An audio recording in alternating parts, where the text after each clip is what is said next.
Hey there, and welcome to Weeb Novel Audiobook, your hub for epic fanfics, original stories, and thrilling adventures brought to life.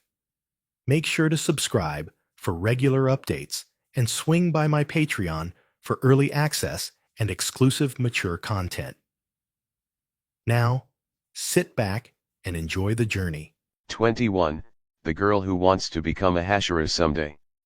Watch out. Despite Takeo's earlier sharp tongue, the girl still shouted a warning the moment the demon launched her attack toward him. Inhale. Takeo didn't bother responding. At the exact moment she spoke, he was already readying his breathing technique. 4 cloth sashes shot toward him from 4 different directions. But Takeo, in that instant, surged forward like a gust of wind blasting straight toward the demon. A violent gale shredded through the incoming cloth, ripping them apart with spinning force. The remains fluttered through the air like torn paper, and at the eye of that storm, Takeo rode the wind forward.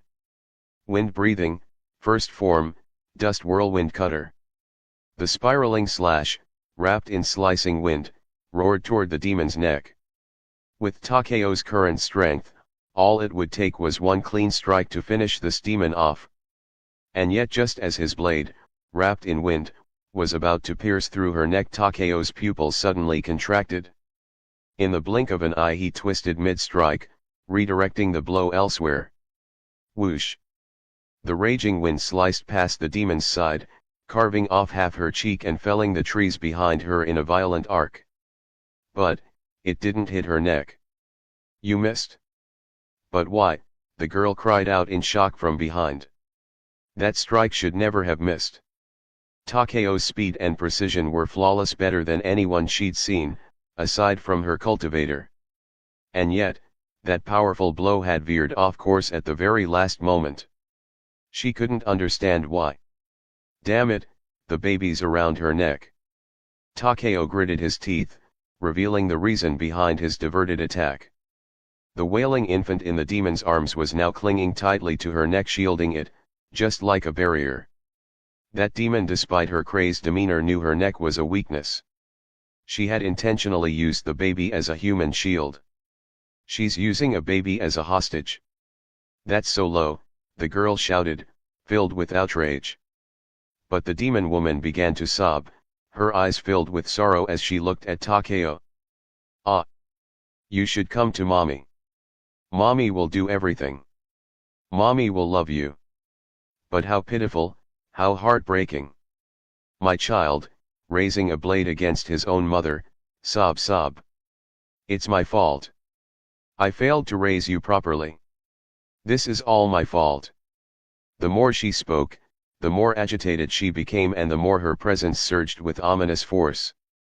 Feeling the pressure mounting from her killing intent, Takeo steadied his breathing, his entire body tensing in preparation. This demon wasn't simple, her strength seemed even greater than that of the water demon he had fought before. And now, with a hostage in her arms, Takeo couldn't move recklessly. That made her even harder to deal with. If he couldn't find a way to get the baby out of her grasp, he'd be forced to stay on the defensive. What could he do? Aim to sever her arms? No, that wouldn't work. She wasn't holding the baby in her arms. The infant looked more like it was embedded into her neck, like some grotesque accessory. Cutting off her arms wouldn't free it.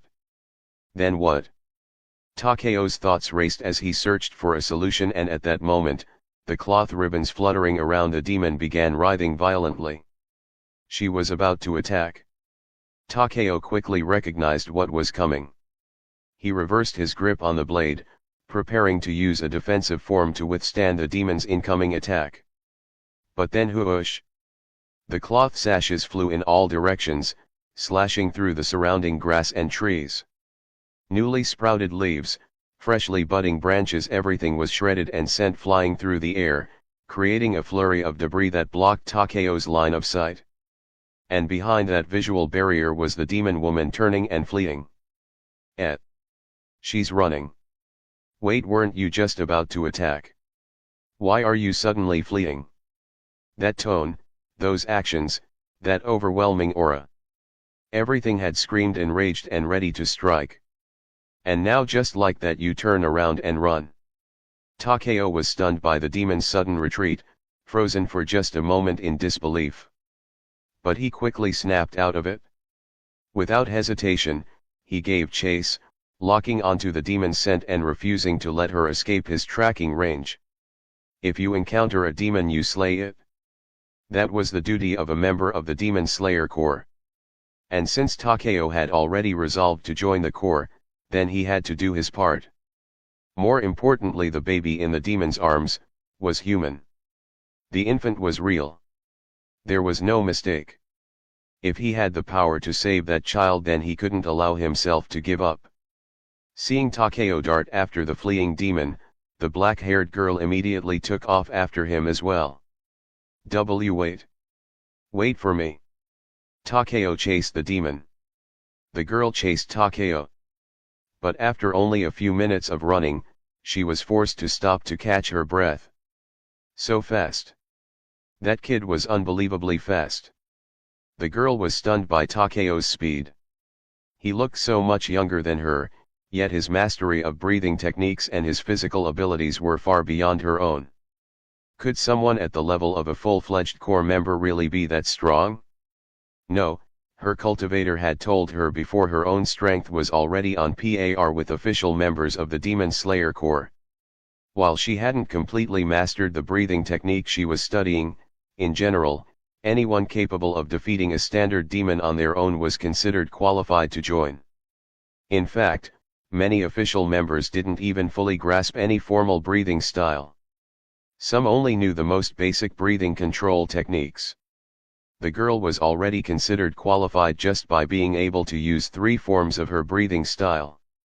But even so, she couldn't keep up with the red-haired boy in front of her. Let alone the demon, who had fled long before. Fortunately, she didn't completely lose them. Because at some point, the boy in front had stopped moving, giving her the chance to finally catch up. Oh. Hey.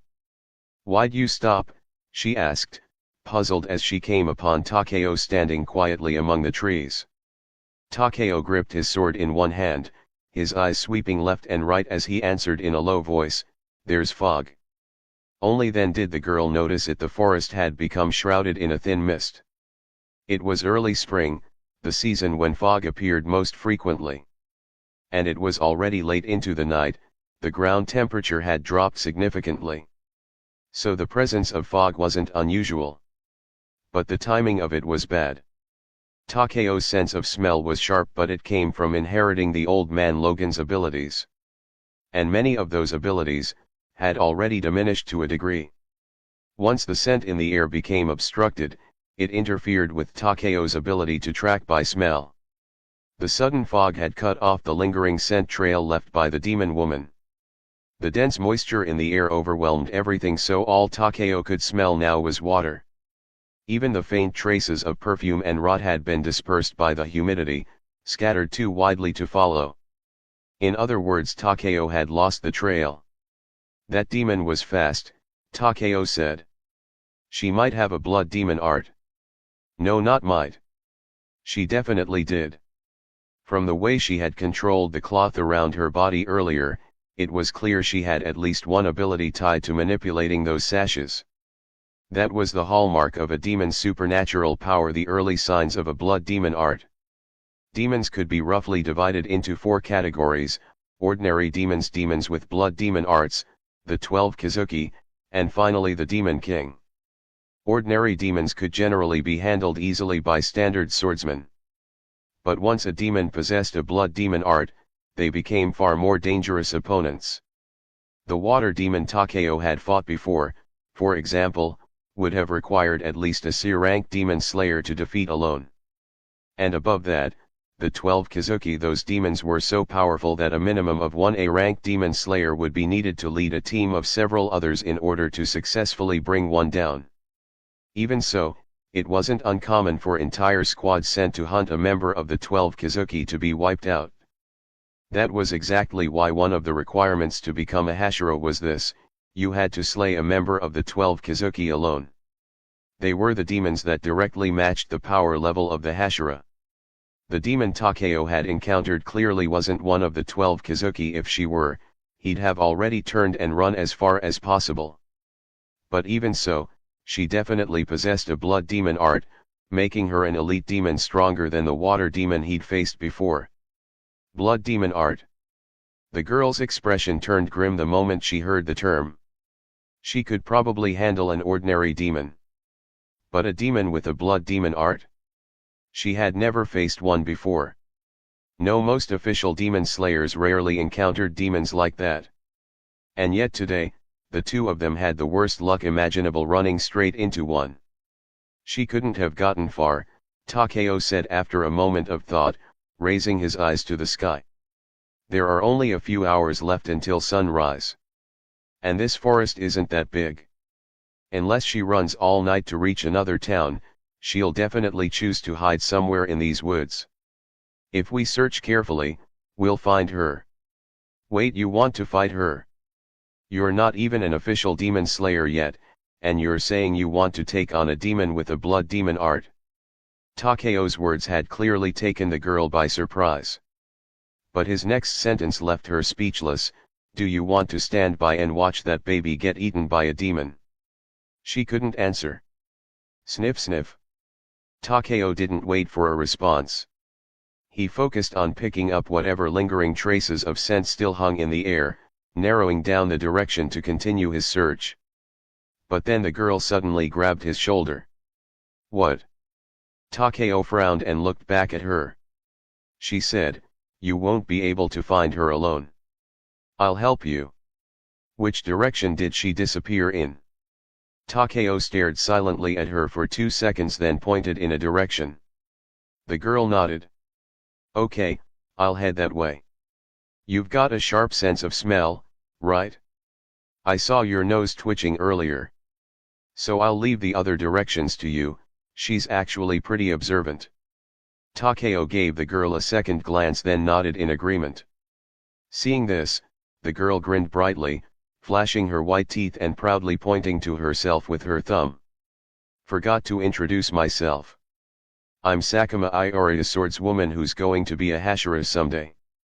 With that declaration, the girl named Sakuma Iori stood before the boy with unwavering confidence in her smile. 22. Fresh food has arrived. Sakuma Iori didn't have any particularly outstanding talents. Her sense of smell was dull, her hearing about average, and while her eyesight was a bit better than most, in a foggy environment like this, it didn't help much. So she could only pick one direction where the demon might have gone and search that way. The rest was left to Takeo, whose 5 senses were far sharper than hers. Once they decided their respective search directions, neither of them wasted time. They split up into the mist without another word. Iora sprinted in the direction where the demon woman had last vanished, scanning for any sign of her trail. The baby's crying had stopped. It was unclear whether the infant had cried itself to sleep, or had already fallen victim to the demon. Iori hoped it was the former. After all, if the demon had truly intended to eat the baby, there would have been no reason to delay. And considering how she had used the infant as a shield, treating it like a protective charm, it was reasonable to assume the child was still unharmed for now.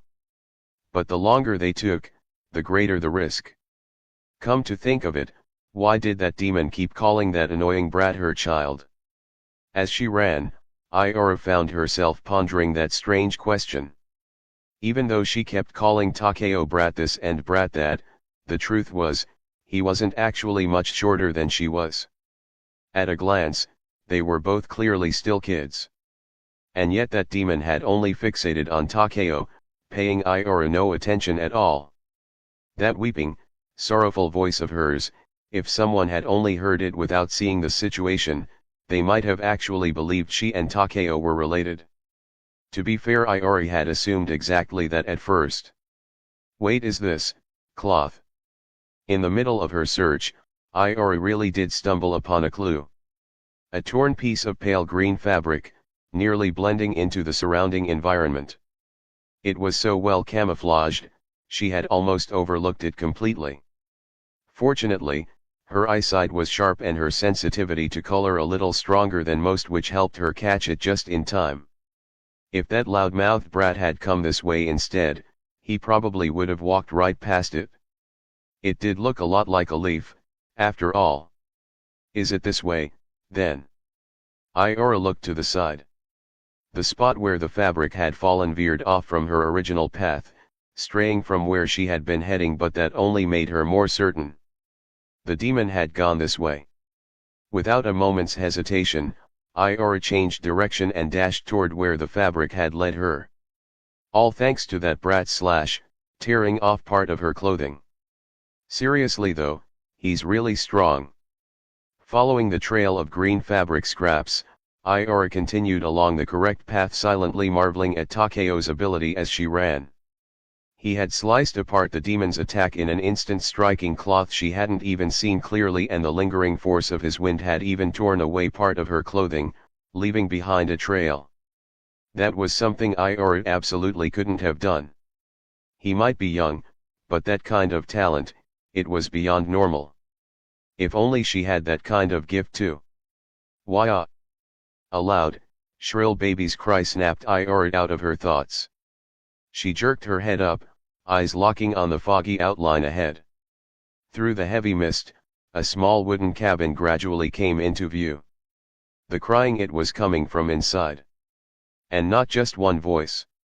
Realizing that there might be more than one baby inside the cabin, Iora's expression grew tense. Her heart suddenly felt very heavy. She approached the cabin cautiously, inching closer before gently pushing open the slightly ajar door. What she saw inside made her pupils contract sharply. 1, 2, 3, 4.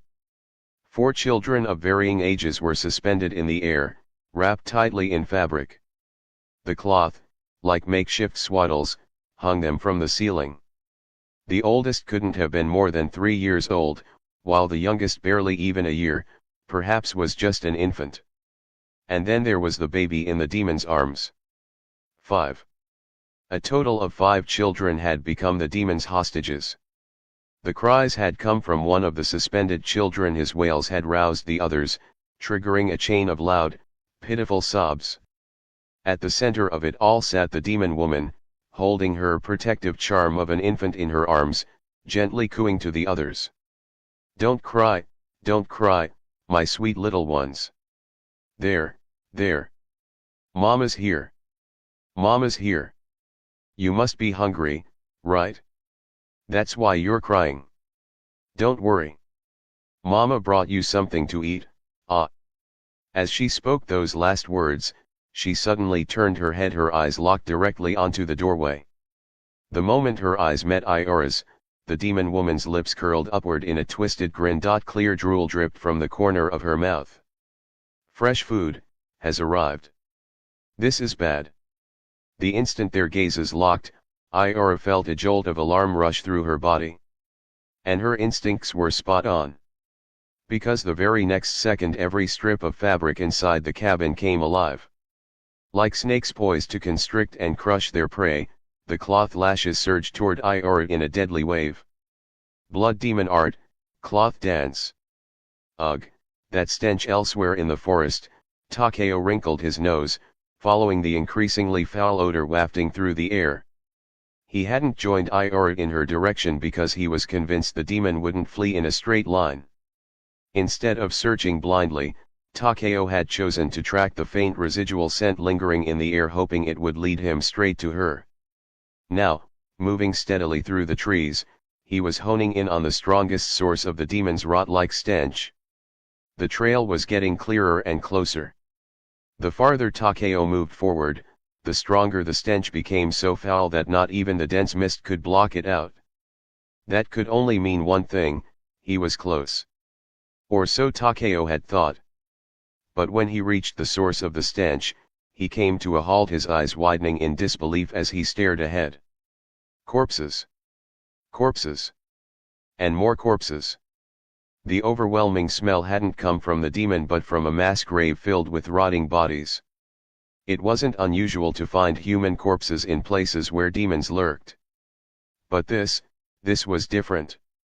What shocked Takeo wasn't just the number but the size. These human remains were young. So young, in fact, that calling them young felt like an understatement. The largest body he could see didn't even match half the size of his own. Their small bodies had been gnawed on, ripped apart and left to rot. The demon hadn't consumed them completely. It was as if she'd simply taken a few bites out of each one, and then tossed them aside like discarded snacks. Why, didn't the Demon Slayer Corps notice this? There were so many child-sized corpses piled in the pit that a rough estimate put the number at dozens. With so many missing children, it should have drawn the Corps' attention long ago. So why was this demon still alive? No, wait. Suddenly, something in the pit caught Takeo's eye. Nichiren swords. Someone's Nichiren blade had been discarded, tossed carelessly among the bones, half buried beneath the corpses. 3 swords in total, some broken, others shattered, strewn across the pit alongside the remains. The Demon Slayer Corps had come here. Their members had arrived. But they'd been killed and eaten. All that remained were these ruined blades. Even official slayers had died here. Sakuma Iori. Takeo's pupils contracted sharply. In an instant, he remembered Iori was searching the other side of the forest. If even official demon slayers had died here, then if Sakuma Iori encountered that demon, she might not survive. The thought flashed through Takeo's mind in an instant. Without hesitation, he dropped to the ground, pressing his nose close to the soil to catch any lingering trace of the demon's scent. If the demon frequently came here to dispose of corpses, that meant her lair couldn't be far. There had to be a scent trail left behind. If he could just pick it up. Got it? Thank you, Uncle Logan. Thank you for this heightened sense of smell. It was faint but still detectable. A lingering trail of that rotting, demonic odor buried in the dirt. Takeo sprinted forward at full speed, following the scent without hesitation. He didn't particularly like Sakuma Iori. The girl had bickered with him non-stop from the moment they met. But even so, she didn't deserve to die here.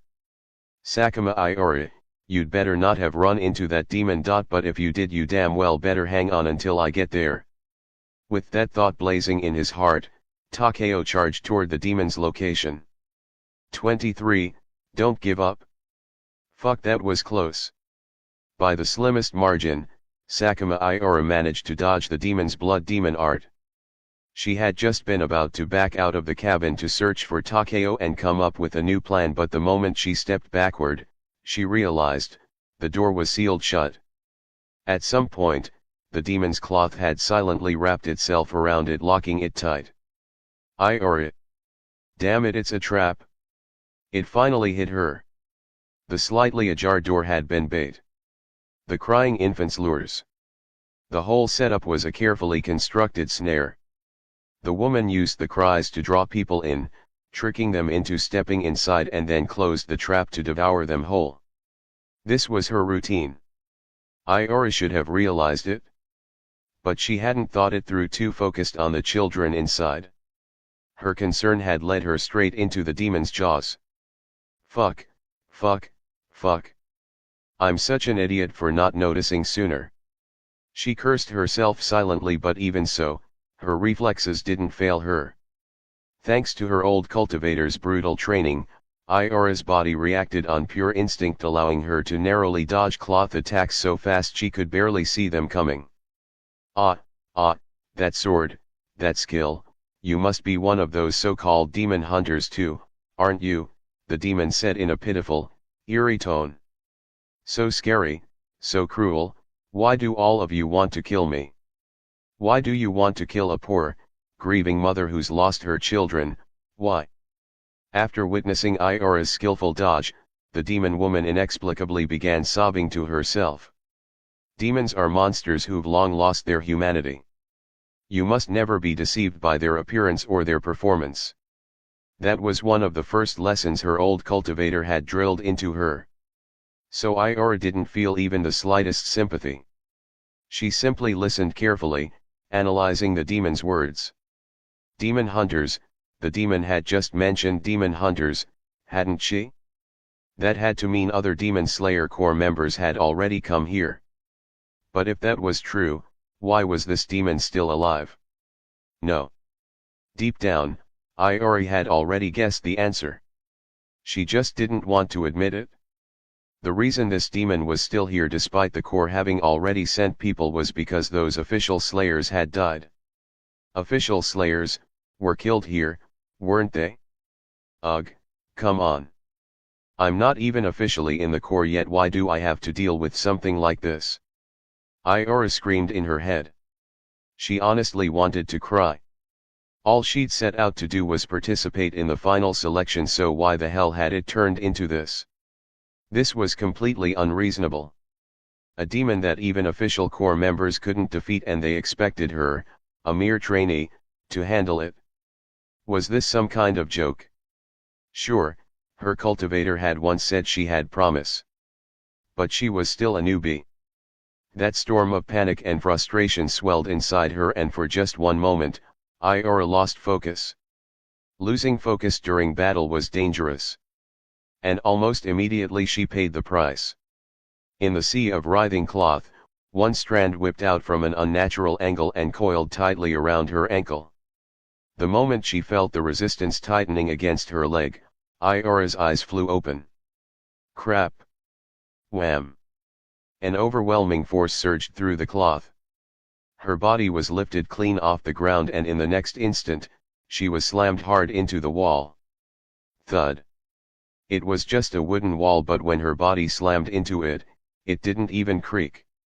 Iori, on the other hand, felt like her internal organs had been completely rattled loose. They throbbed painfully inside her, like they were being knocked around with every breath. Gah! Blood spewed from her lips as she struggled to steady her breathing. But the demon had no intention of giving her time to recover. A thick strip of green cloth, now tinged with a faint red aura, dropped down from above, aimed directly for Iori's head. The demon's cloth was tougher than iron. If she couldn't block or dodge it, that blow would kill her instantly. But she couldn't move. She had used too much time trying to control her breathing. Iori's body trembled as her wide eyes locked onto the incoming cloth, streaking down toward her skull. If this hits me, I'm dead. Was this it? Was she going to die here? Before even becoming an official demon slayer? The fear was overwhelming. Time seemed to freeze. Her vision blurred. Death hovered so close, it was suffocating. And then she wasn't sure if it was a hallucination. But in that moment, she saw the figure of her old cultivator, her grandfather, standing before her. Iori, don't give up. Ha, ha, but I really can't anymore. Don't give up, Iori. Get up. Keep running. Her old cultivator grandpa stood over her, smacking her with his wooden practice sword as she lay collapsed on the ground. But even as the strikes landed, Iori made no move to get up. Her stamina had completely run dry. She couldn't move a single finger. Sakuma Iori. Get up, her grandfather bellowed beside her ear. Then, without warning, he grabbed her arm and flung her forward with a jolt. Why? Thrown upright against her will, Iori stumbled to her feet and started running again, her grandfather's relentless voice blaring beside her, "You're not allowed to give up. Even when you hit a wall, even when you're at your limit, even when you can't stand on your own, as long as there's air in your lungs, as long as you can still breathe, you keep going." That's what he always said. But human bodies have limits, too, you know. Iori grumbled silently in her heart, even as her feet carried her forward. If you give up, you die.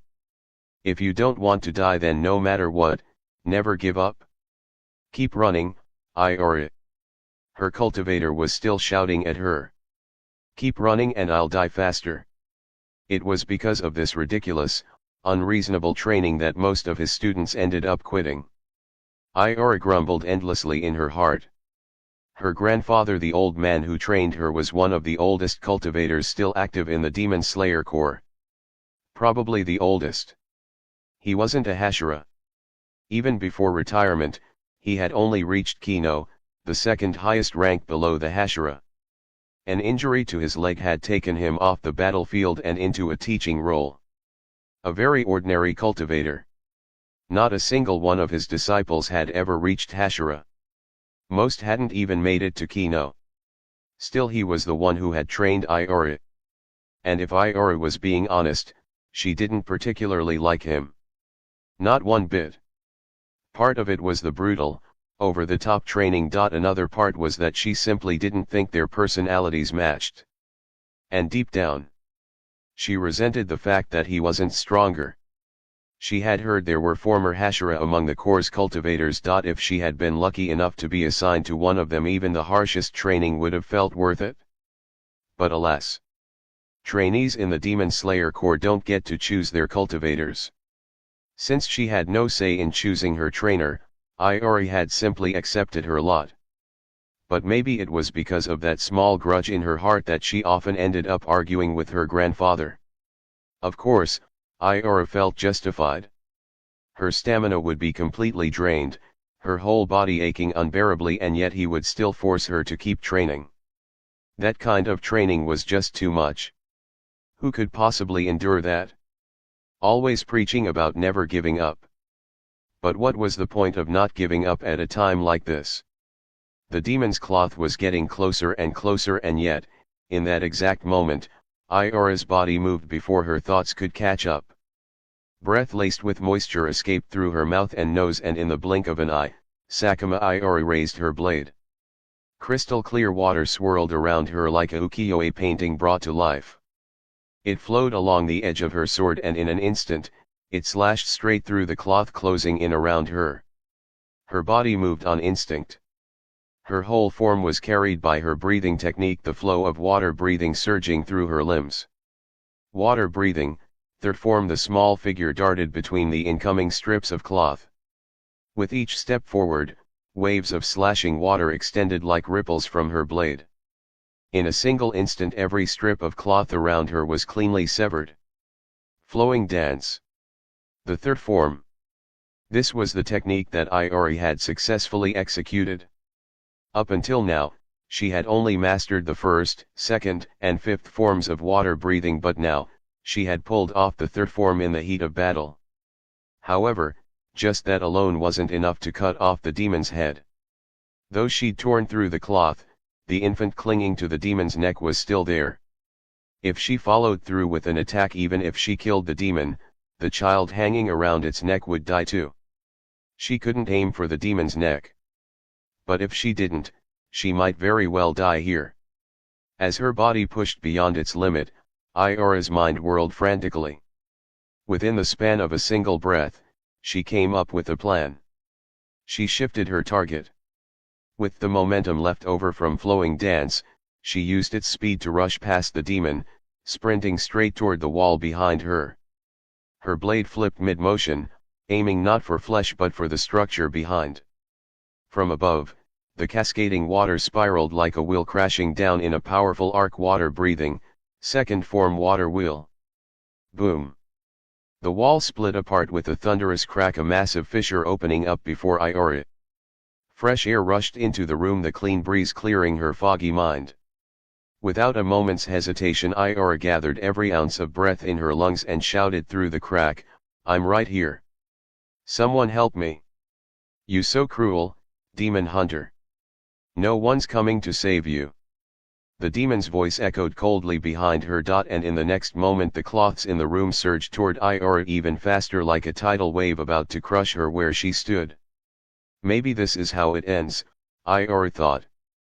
That foul-mouthed little brat, he was probably too far away. Even if he was strong, he couldn't possibly make it in time from that distance. Iori understood that. She wasn't naive. But still, he'll come. They had only just met, but for some inexplicable reason, Iori believed in that red-haired boy. But it wasn't intuition or some kind of gut feeling, it was simply because she saw the red-haired figure. Wind breathing, eighth form. That small frame surged through the mist, riding the wind. In the blink of an eye, the figure leapt from the distance and landed in front of Iori. A wild yet gentle gust blew into the room through the cracked wall, and that figure Takeo had already swept past Iori, charging straight for the demon in the center. Wind blades tore through the demon's cloth attacks, slicing cleanly in all directions, every strand of hanging cloth severed at once. At the same time, scarlet blood burst from the demon's body. It soaked the green fabric, pooling darkly on the floor. Primary Gale Slash. The name of the technique echoed after the strike had already landed. And the demon had already been dismembered. Her limbs severed, her torso fell heavily to the floor. 24, demons were once human, too so fast. Seeing Takeo's figure appear right in front of her in an instant, Iori couldn't help but widen her eyes. She had already known that Takeo was strong and fast, but only now did she realize she had still underestimated him. That speed just now, even her strict cultivator grandpa probably couldn't match it. But, the demon wasn't dead yet. Her limbs had been severed, the cloth created by her blood demon art shredded, but the demon herself was still very much alive. Takeo's strike had deliberately avoided the demon's neck.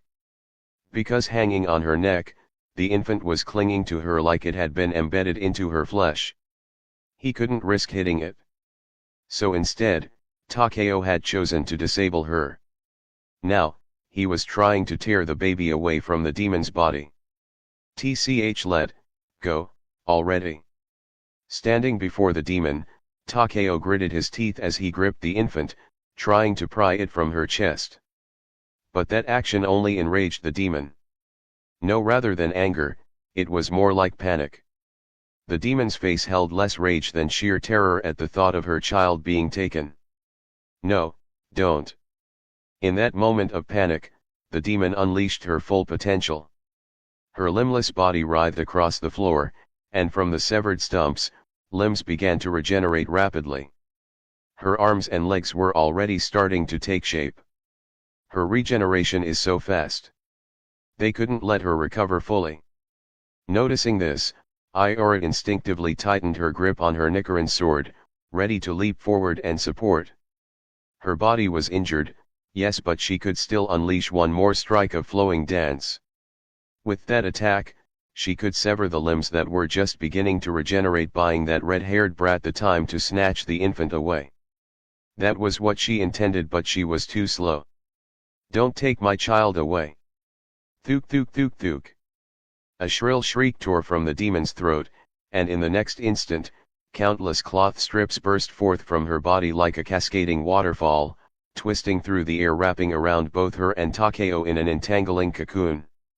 The cloth wrapped tightly around Takeo's arms, waist, and thighs, pulling at his body with force, trying to tear him away from the demon. Outside, Iori was blocked by the tangle of cloth. She had to stop in her tracks, staring anxiously at the cocoon-like sphere formed by the fabric. Hey! Red-haired brat, are you okay in there? Let go of me. The pain racking his body didn't faze Takeo. Iori's worried shout from outside was ignored. What fueled Takeo's fury was the sound of that crying infant still sobbing uncontrollably, its tiny body grotesquely fused with the demon's throat. Takeo's rage boiled over. Ah! With a flick of his fingers, bone spikes extended from his knuckles. He reversed his grip on the blade, driving the bone spike deep into the demon's neck. Then, activating his breathing technique, he strengthened his arm and violently thrust upward. I said enough already. The words were practically spat out in a furious growl as Takeo's forceful motion launched the demon's entire head skyward. Her severed head now separated from the baby soared into the air. And in that precise moment, Takeo seized his chance. The wind unleashed by his blade spiraled upward in a violent gust. Countless blades of wind formed a rising tornado, shredding the flying head along with the remaining vertebrae still attached. In the blink of an eye, the demon's head was torn apart mid-air. Its shattered remnants scattered, and one of her now disembodied eyes landed on the floor with a wet slap. Wind breathing, fourth form, rising dust storm. Having slain the demon, Takeo finally stood up, holding the infant whose body was still partially fused with demonic flesh. The fabric that had wrapped around him and the demon dissipated into dust along with her decapitated head. Did it work? Outside, NieR caught sight of Takeo's figure and instinctively called out. Takeo glanced at her but said nothing. Why did you take my child? I only wanted to find my child. The demon hadn't completely vanished yet. What little remained of her managed to emit a voice through unknown means. Alone the last remnant of her body, fixated on the infant in Takeo's arms and on Takeo himself. A clear liquid dripped down its surface. I just wanted to find my child. That was what she thought. When she was still human, she had a home. A miserable home but a complete one nonetheless. She had a husband who did nothing but drink and beat her. And she had several young children, all born from her own body. Although life had always been hard, and being beaten hurt a lot, every time she looked at her children, the woman felt that all the suffering was worth it. Yes, the days were difficult. Her husband was not someone she could truly entrust her life to, but at the very least, she had a family. When had that family fallen apart? It seemed to start when that man began gambling. It worsened when his beatings and verbal abuse became more frequent. Still, the woman could endure it all. She had endured so much already. But then came that day when he laid his hands on her child. Clap. Clap. Clap. Clap. The man was again having a rough intercourse with her. She didn't like it, but what could she do? Her husband had gotten in a fight while drinking somewhere and had come home angry that day. Ha! Ha! Why are you acting like a dead fish? Slap! Her husband slapped her. Moan, you bitch! Why the shout startled her baby, and he started crying. And then her husband's anger had erupted like never before. You ungrateful fucker!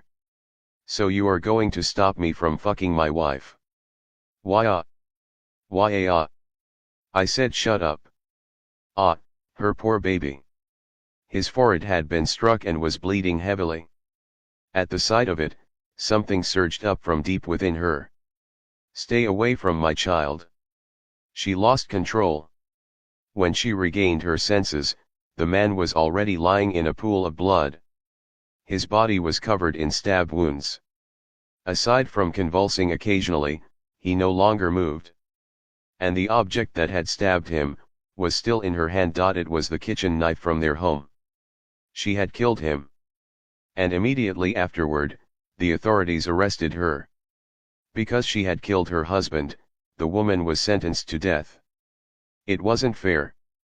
He was the one who had always been violent. He was the one who hurt her child. She had only fought back. Why should she be the one to pay with her life? But no one cared. No one saw the years of abuse. No one cared about her child's injuries. All they saw was a woman who had killed her husband. She was angry, furious. But even more than that, she was afraid. Afraid for her children. You see, this world has its rules. A man goes out to work and a woman makes the home. A wife killing her own husband? It would give a bad idea to the people living in our estate, right? But guards, lock her up. She begged. Begged the guards, begged the magistrate. Begged anyone who would listen. Please, spare my life. My children were still waiting for her at home. They couldn't live without their mother. But no one listened. She was thrown into a cold prison cell to await her execution. Until she met him. Oh. Tisk tisk, you're being executed tomorrow? How tragic. Tell me, do you want to live? That man, she didn't know him.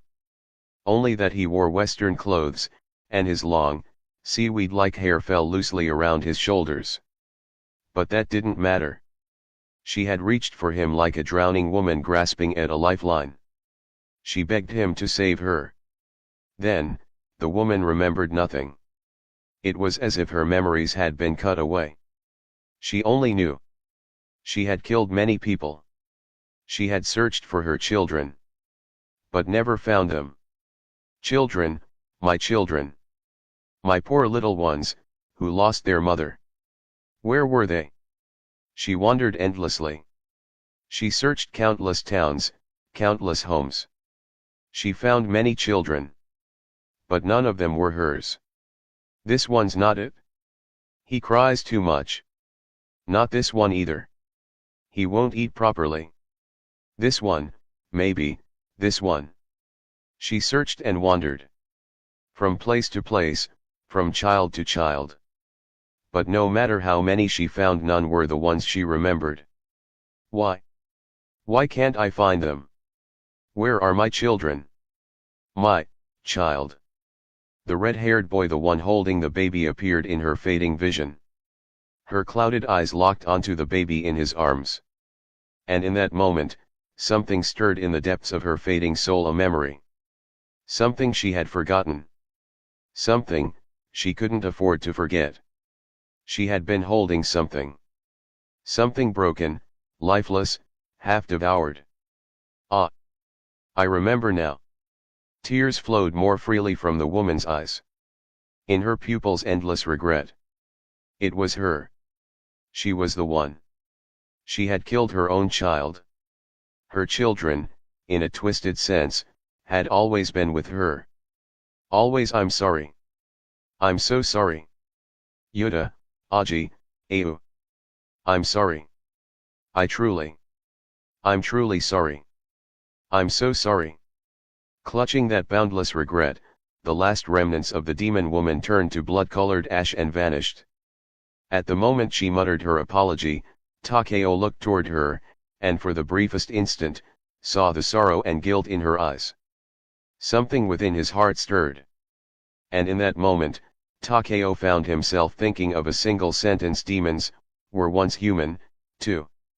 25, delicate flower eats like a goblin. The sun had risen. The mist had cleared.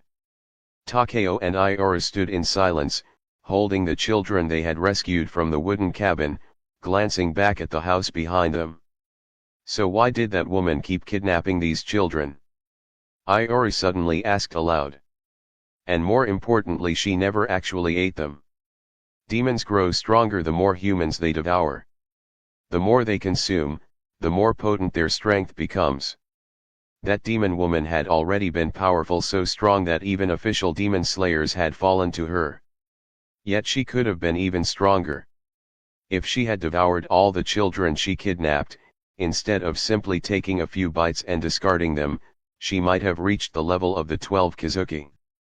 Had that been the case, neither Takeo nor Iora would have survived this battle. Honestly, if Takeo hadn't been here, Iora would have undoubtedly died. But the demon woman hadn't done that. Judging from the number of corpses in that pit, she had consumed the flesh of only about 8 or 9 victims, at most a dozen, including the 3 fallen demon slayers. Even that limited intake had granted her a blood demon art and significant strength. Her potential had clearly been tremendous. So the question remained for Ayati: why didn't she eat those children? Takeo didn't explain and chose to say, sigh. Probably because of some kind of psychological trauma. Psychological trauma. What's that supposed to mean? Iora tilted her head, confused. Takeo fell silent for a while. In the end, he gave up on explaining it to her and said bluntly, whatever. She's dead now, so what's the point in thinking about it? Let's hurry and get these kids back. We can't afford to miss the final selection. Oh right. Only then did Iori remember they still had to make it to Mount Fujikazan for the final selection. But, to think they had taken down a demon that even official demon slayers had failed to kill in a way, that should already count as passing the final selection, shouldn't it? Not that anyone would ever know. They didn't have a crow. That thought left Iora feeling a bit disappointed. If she were already an official member of the Demon Slayer Corps, just slaying this one demon might have earned her a promotion in rank. But since they had defeated the demon before officially becoming members and without a Kazhigai Crow to report the mission, this achievement would likely go unrecognized. And with demons turning to ash after death, there wasn't even any way to prove what they had done. What a waste. Iora let out a sigh. Still, no matter how regretful she felt, they had things they needed to do. The two of them quietly made their way down the mountain to a small nearby town, where they left the rescued children at the front of the local police station before slipping away unnoticed. They didn't have a choice. Thanks to the sword ban law, they couldn't afford to let anyone find out they were carrying weapons. Even though they'd saved the children, they had no way of explaining where they'd found them. No one would believe stories about demons anyway. And given how young they both were, if they tried to hand the children over directly, the townspeople would probably detain them for questioning. So, the only option was to return the children in secret. By the time they had left the town and resumed their journey to Mount Fujikazan, the sun was already high in the sky. Because Iori had been injured, she needed rest. As a result, they had to slow their pace. Takeo didn't hide his irritation. Why am I even traveling with you again? Don't be so cold. Iori replied cheerfully, munching on something. We fought side by side, right? That makes us comrades. Want some rice crackers? She held out a toasted rice cracker toward him. Takeo stared at her with a deadpan expression, ignoring the rice cracker she was offering. Comrades? With you? Don't kid yourself. Anyway, what were you even doing there yesterday? What were you doing in the forest? At the mention of how she'd crashed into him the day before, Iora's expression grew a little embarrassed. She took another bite of her rice cracker, cheeks puffed out as she mumbled, I was too tired, so I found a place to rest, and then I accidentally fell out of the tree into the grass, and I didn't want to move, so I just slept there. She spoke so quickly and through a mouthful of food that Takeo barely caught what she said. Still, he managed to grasp the key points. Basically, while traveling, Iori had grown exhausted and decided to sleep in a tree nearby. But at some point during the night, she slipped and fell into a patch of grass. A normal person would have gotten up right away and looked for a safer place to sleep. But Iori, her brain clearly didn't work that way. She just stayed in the grass and kept sleeping. If it weren't for the baby's crying waking her up, she probably would have slept until sunrise. Are you an idiot? Takeo asked flatly. The red-haired boy gave her a look of sheer disbelief and fired off a soul-piercing question.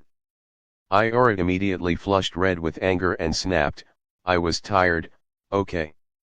If it were you, you'd have done the same thing. No, I wouldn't. I'd have gotten up and found a better place to sleep. Actually, scratch that, I wouldn't have fallen out of the tree in the first place. Yeah, we get it, you're amazing, okay. Geez. I hate you naturally talented types. Still munching on her rice cracker, Iora grumbled under her breath. She was already on her second rice cracker now. And those things were bigger than her face. Judging by how much you're eating, I'd say your injuries must be pretty much healed, Takeo remarked, squinting at her. Iora shot back immediately, I have to eat more because I'm injured. Geez, you really don't know how to treat a delicate flower, do you? Delicate flower only applies when someone's actually, delicate and graceful. Huh? Are you saying I'm not pretty, you little brat? You're the one who said it, Takeo replied flatly. Why, you little. Iori, clearly offended, raised her hand to give Takeo a good head rub of punishment, only for him to effortlessly dodge out of the way. And just like that, the two began bickering and roughhousing again. Takeo didn't particularly like Iori, or more accurately, he wasn't fond of people who got overly familiar too fast. But since they were heading in the same direction and taking the final selection together, he didn't bother speeding up to ditch her. Besides, having someone to talk to and argue with along the way wasn't all bad. And Takeo had a feeling this girl might actually be a plot-relevant character. After all, they'd run into a demon before even reaching the final selection. That kind of encounter didn't feel like something meant for a background character. Maybe this girl had a real part in the original storyline. Though how much of one, he couldn't say. Of course, this was all just speculation. For all he knew, he could be completely wrong. After all, he'd never actually seen the anime. Seriously, why get ice-guyed into a world he didn't even know? If he had a choice, Takeo would have rather been sent into a world he was familiar with. He could have been a great Gryffindor, known most of the plot, hidden passages, about the prophecy, and the locations of all the Horcruxes, learned magic, and used his future knowledge to become powerful and rich, not to mention becoming friends with the most precious Luna. But nope, unfortunately, being ice-guyed wasn't exactly something he had a say in. Ha! We are finally here. Amid the noisy banter and playful chasing, Takeo and NieR finally reached the base of Mount Fujikazan within the allotted time. On the night of the final selection, they ascended the mountain together with the other examines. The test officially began at night. From the moment darkness fell on that day until sunrise on the seventh morning, participants were required to survive on Mount Fujikazan. Anyone who was still alive after those 7 days would be recognized as an official member of the Demon Slayer Corps. Anyone who died or forfeited during the trial would, of course, fail. The test's only condition was survival. There was no requirement to kill demons. Technically, someone could just hide in a safe spot for a week and still pass. But realistically, most wouldn't choose that approach. Whoa! So many wisteria flowers. They're beautiful. NieR exclaimed as they arrived at the mountain summit, gazing in awe at the scene. Mount Fujikazan was blanketed year-round in blooming wisteria, the very flower demons feared most. The poison contained in wisteria was fatally toxic to demons, and because of that, none would dare approach the outer edge of the mountain.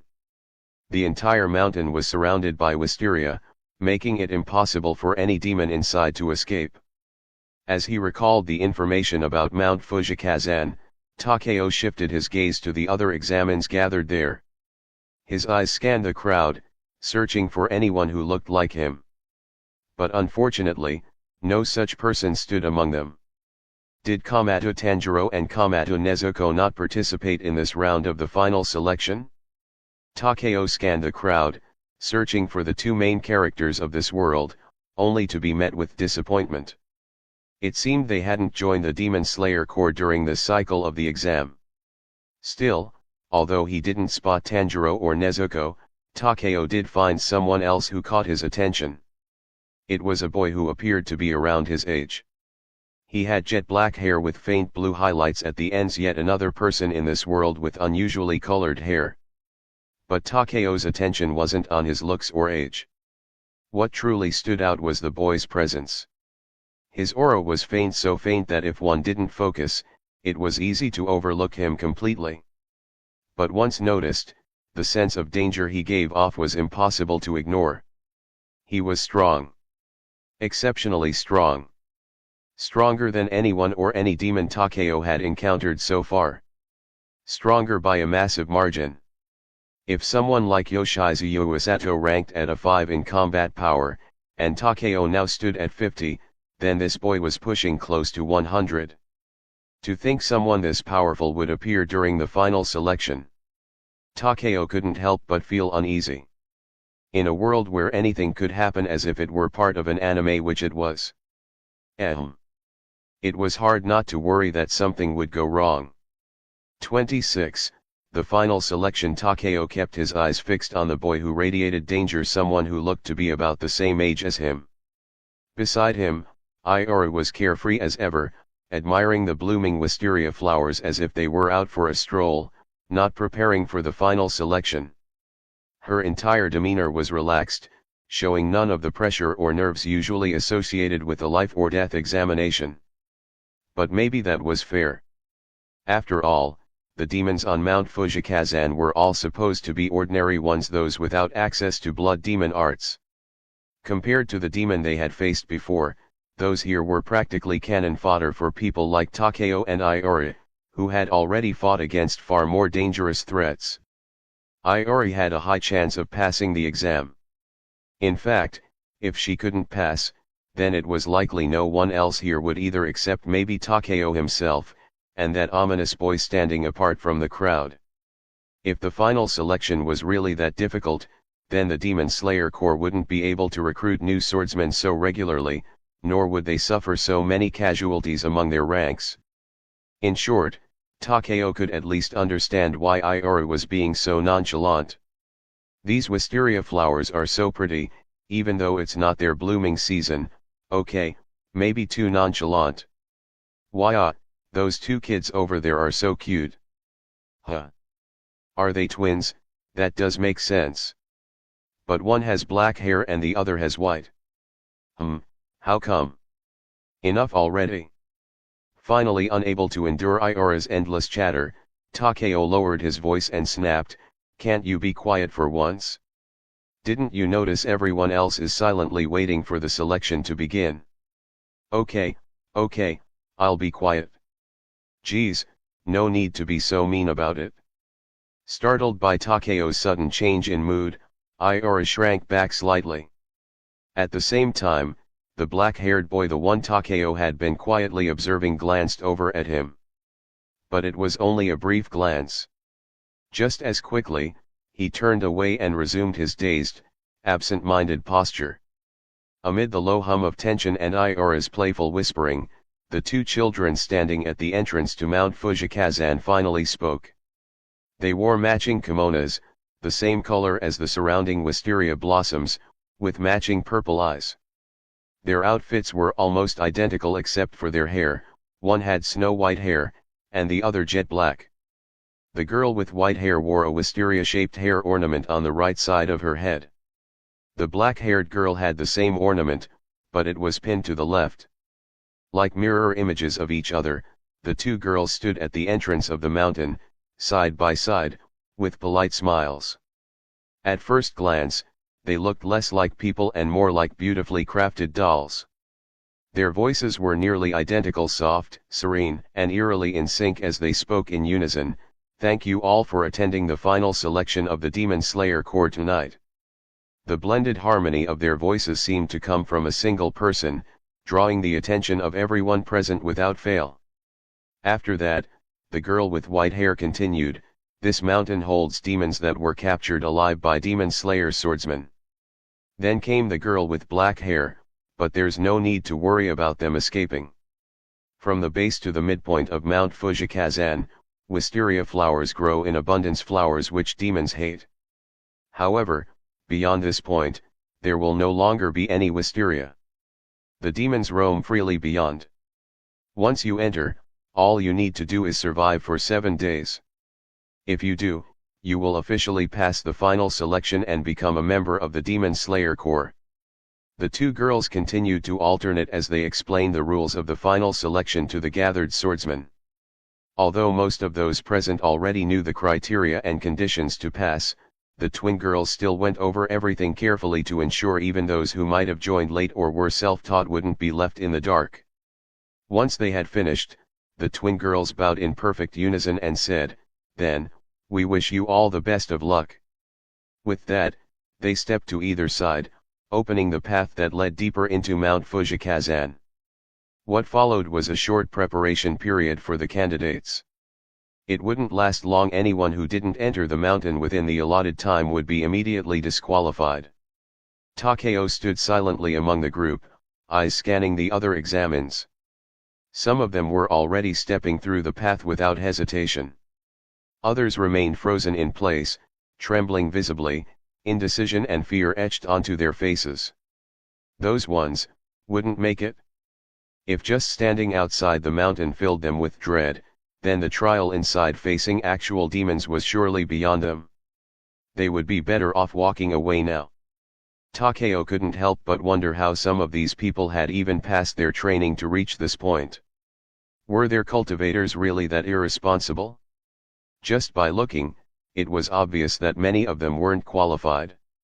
As that rather impolite thought crossed his mind, the ever-perceptive Iora beside him seemed to guess what he was thinking and offered an explanation. Not every demon slayer is trained by a cultivator. What do you mean? Takeo asked. Being trained by a cultivator is the standard path, yeah, but there are some who found out about demons on their own and stumbled their way into the demon slayer corps. Iora kept her voice low as she continued, that's why those twins explained the rules so thoroughly just now. It's for people like them. And honestly, a lot of them probably haven't even seen a demon before. Most people join the Demon Slayer Corps because their loved ones had been slaughtered by demons fueled by grief, hatred, and vengeance. They sought out cultivators and dedicated themselves to slaying demons. But there were others who joined for very different reasons. Some wanted to prove themselves. Some were simply curious. Others, maybe were just hoping to find a romantic partner. These self-taught strays rarely received any proper training. After learning about the Corps, they would just show up for the final selection on their own.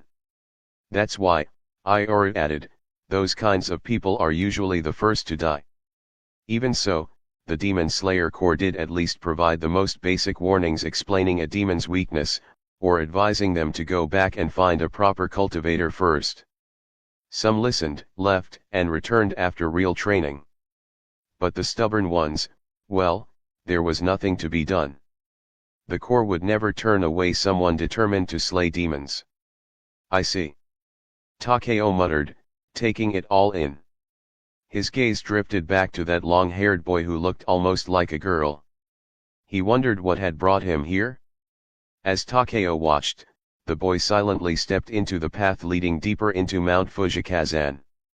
Without hesitation, Takeo followed, gripping his Nichiren sword tightly as he passed beyond the safety of the wisteria barrier. Only once he was within the danger zone did he glance at Iora walking beside him and say, let's split up here. We're separating. I thought we were going to team up, you and I won't have trouble passing the final selection. There's no need to team up, Takeo said flatly. Then he added, with a look of disdain, besides, I don't want to travel with an idiot. Ha! Ha! You called me an idiot again. You little brat. Just what part of me is stupid?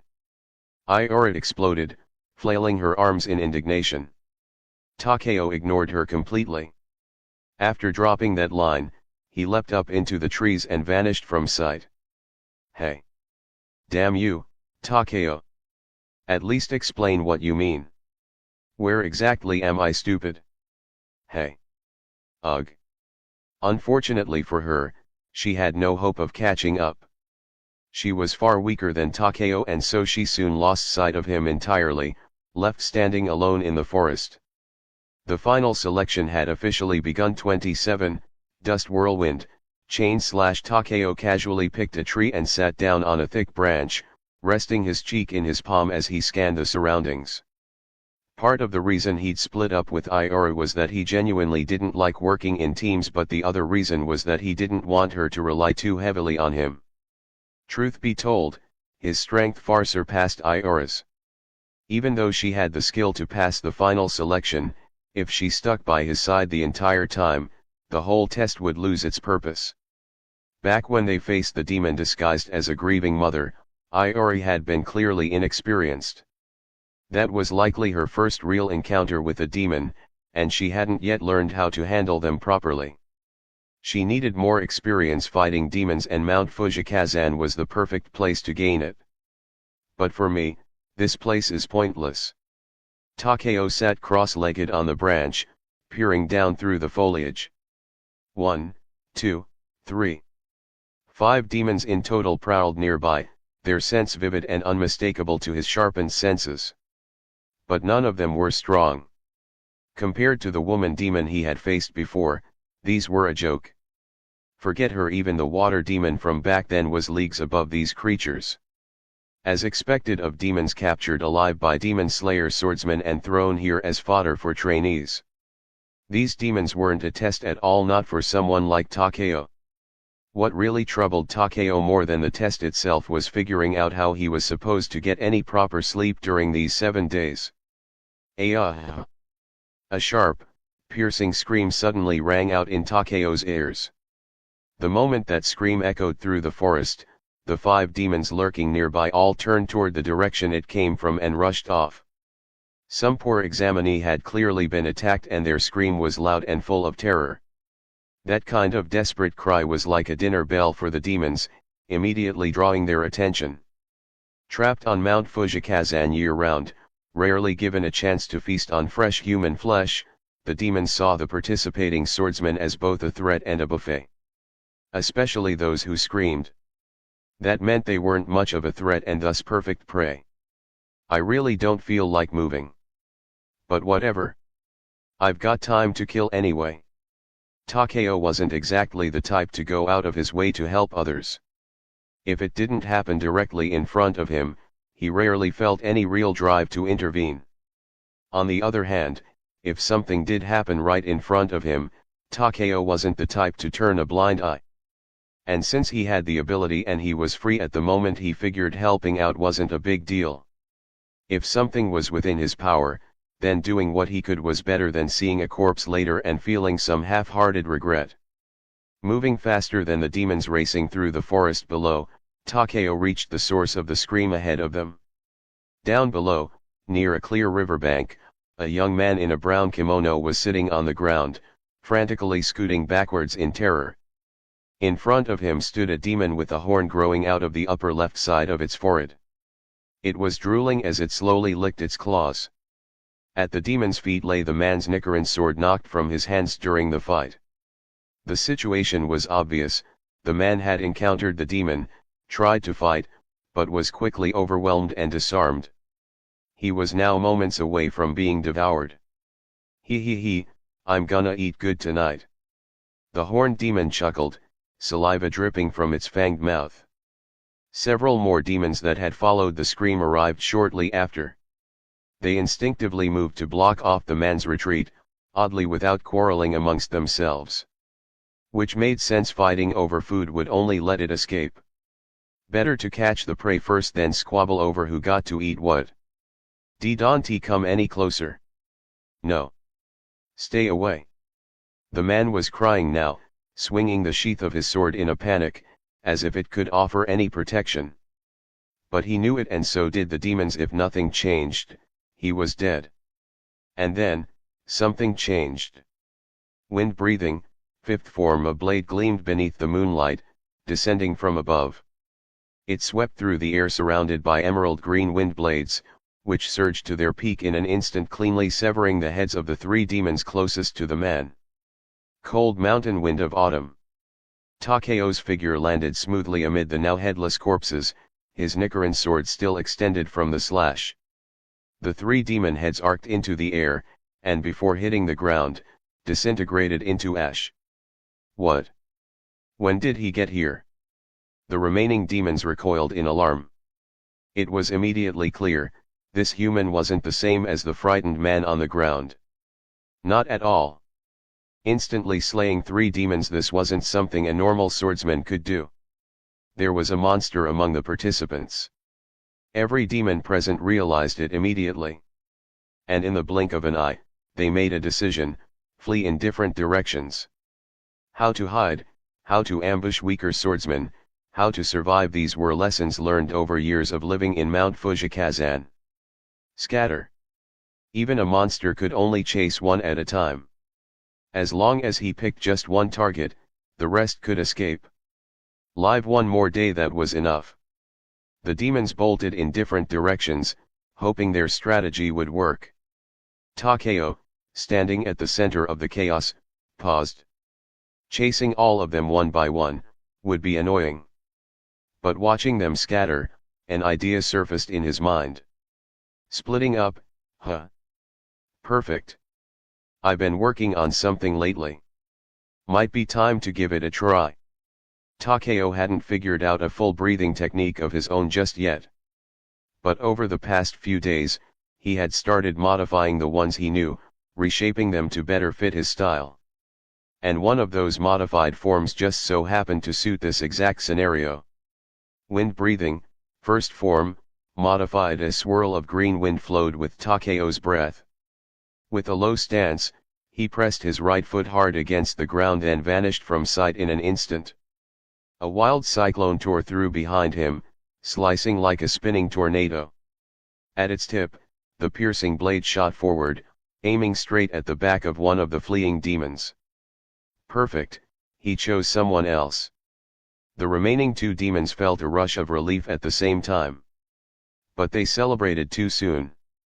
The whirlwind didn't stop after beheading the first demon.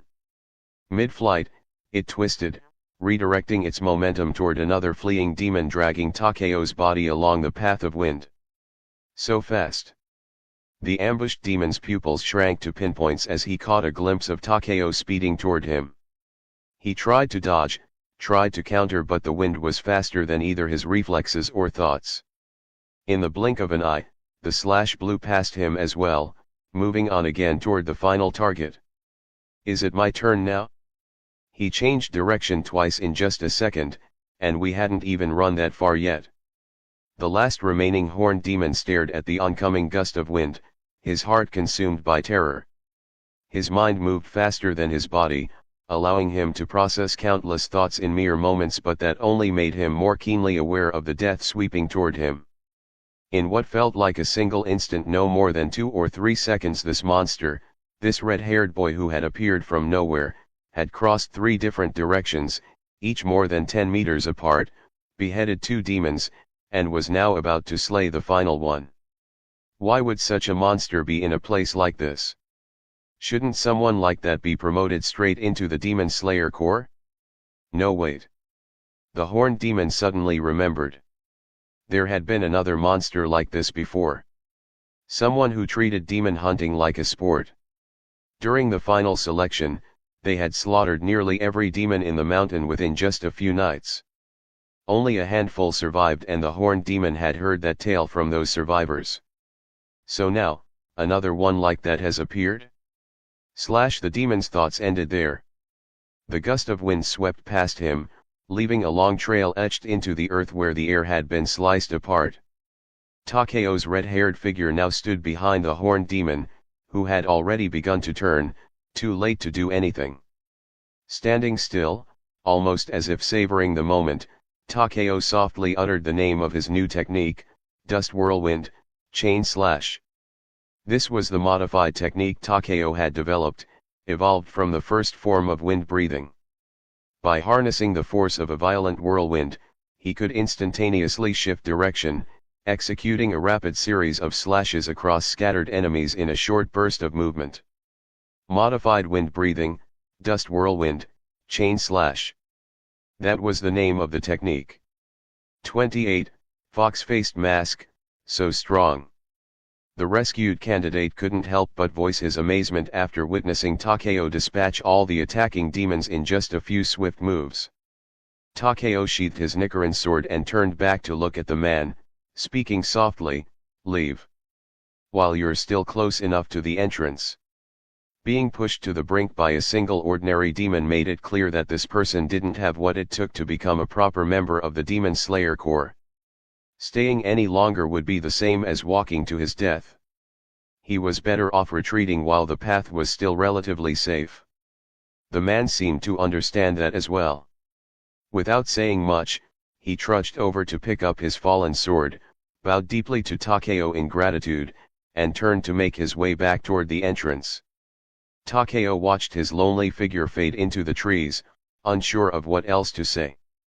Surely, this man had a story of his own.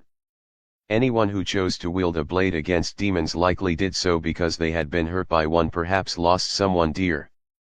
But in this brutal world, talent was everything. If you lacked the ability to slay demons, you had no choice but to accept that reality. Honestly, if Takeo didn't have his unnatural abilities, he probably wouldn't have chosen to face demons head on either. Let's be real. Demons were terrifying. Without a cheat, only an idiot would willingly fight them. Watching the retreating figure disappear, Takeo found another spot to sit and reflect on the technique he had just modified. Thanks to Uncle Logan's insight and his own natural talent, altering an existing breathing technique wasn't particularly difficult for him. The first form of wind breathing was originally a linear thrust technique. By chaining together multiple dashes and narrowing the area of effect from the wind blades, Takeo had managed to convert it into a multi-target assault. Simply put, instead of being a true combo slash, it was more like Takeo had performed the first form 3 times in rapid succession. This sort of adjustment wasn't all that impressive. Anyone with decent talent could likely pull it off. What Takeo truly needed was combat experience enough to one day forge a completely original breathing style of his own. It's always harder to create than to modify. Takeo couldn't help but sigh at the thought. If it were just a matter of mimicking other breathing forms to craft his own, he could do that right now. But that wouldn't be true creation, just a clumsy imitation of existing styles. Since he aimed to create something uniquely his, something polished and powerful, ideally even stronger than the breathing styles it evolved from, he couldn't afford to settle for mediocrity. And it was precisely because he set his sights so high, that he now found himself stuck in a creative dead end. While Takeo was still deep in thought about how to create his own breathing style, time slipped by unnoticed. During that span, no demons had come looking for him. Perhaps they instinctively avoided the area, sensing the monster that lurked there. Or maybe, he was simply lucky. Either way, Takeo passed the entire night in peace, without incident. As the sun rose from the east and its golden light poured into the forest, the demons vanished. The participants of the final selection finally got a chance to rest. Takeo intended to find a sunny spot to nap, both to rest and avoid any surprise demon attacks. But just as he took a few steps, a familiar voice rang out behind him, "You little brat! Found you!" Turning his head, Takeo saw Sakuma Iori, gasping for breath and beaming triumphantly, as if discovering his location were some major achievement. Seriously? What's there to be so smug about? Takeo grumbled internally, though he was also genuinely curious. How did you even find me? Because you suck at hiding, Iori replied without missing a beat. Takeo frowned. What do you mean? True, he hadn't bothered hiding his tracks along the way, but even so, an ordinary person shouldn't have been able to use those to find him, right? Iori replied, your breathing technique, duh. I saw the marks you left behind. Whatever kind of slash leaves everything torn up like that? I figured it had to be your style. So I followed those traces and started searching nearby. Sure enough, here you are. Takeo's technique dust whirlwind, consecutive slash left behind visible vortex marks, scars in the earth and air sliced clean by wild winds. They were distinct enough for someone sharp-eyed to track. If only you used that level of observation to actually find demons, Takeo couldn't help but mutter. He had to admit, Sakuma Iori had great eyesight and awareness. It was just wasted tracking him instead of enemies. But Iori didn't take offense. Hands on her hips, she said proudly, well, it's your fault for trying to ditch me in the first place, brat. No, listen, this is the final selection. If you team up, it's not even a real test anymore. Ditching you was the most reasonable option. Yeah? Well, it's daytime now, and we're on break, so teaming up isn't a problem anymore. Iori seemed to have latched onto Takeo, much to his exasperation. Do you really have to follow me around? Not exactly, but the fact that you tried to ditch me just seriously annoyed me. So now you're sticking with me just to be contrary. Something like that. Iori tilted her head. I've gotta say, you're remarkably talented at being infuriating. Since the girl was clearly intent on tagging along, Takeo had no good way of shaking her. And, well, it was daytime now. The sun was up. There wouldn't be any demons prowling around, so teaming up for a while wasn't really a big deal. Takeo decided to just let her be. Not that he'd ever admit part of the reason he was tolerating her, was because of those rice crackers. "So, what's with that mask on your hip?" Takeo asked while crunching on a rice cracker, finally addressing the curious item Iora kept strapped to her waist. Takeo had noticed the mask on Iora's hip the moment he saw her earlier. He was certain she hadn't been carrying it before. He hadn't seen it on her during the battle with the demon woman, and she hadn't taken it out at any point. Plus, the mask looked old and weathered, a little dirty even. So he'd guessed she must have picked it up along the way, which led to his question. Sure enough, Iora picked up the fox-faced mask and gave it a little shake. "This? Found it on the way here. It looked kinda cute, so I figured I'd keep it." As she spoke, she slipped the mask over her face and made clawing motions at Takeo. "Rawr. I'm a fox spirit. I'm here to eat you. Seriously. How old are you?" Takeo rolled his eyes. Grinning under the fox mask, Iora tilted it up so it sat crooked on her head, revealing her face again. Says the sour little old man in a kid's body. "You're so boring for someone your age." She chomped on another rice cracker as she teased him, seemingly unfazed. Takeo had no idea where she was keeping them all, but she sure didn't hold back. He'd never seen her so much as ration a bite. Between the rice crackers and the cool stream water nearby, their breakfast was finished in short order. Takeo glanced again at the fox mask hanging at Iora's waist, this time studying it more closely. It was a white mask with red markings, graceful lines painted with care. A red dot adorned the center of the brow like a drifting cloud. Clearly, whoever had crafted it had put real effort into the design.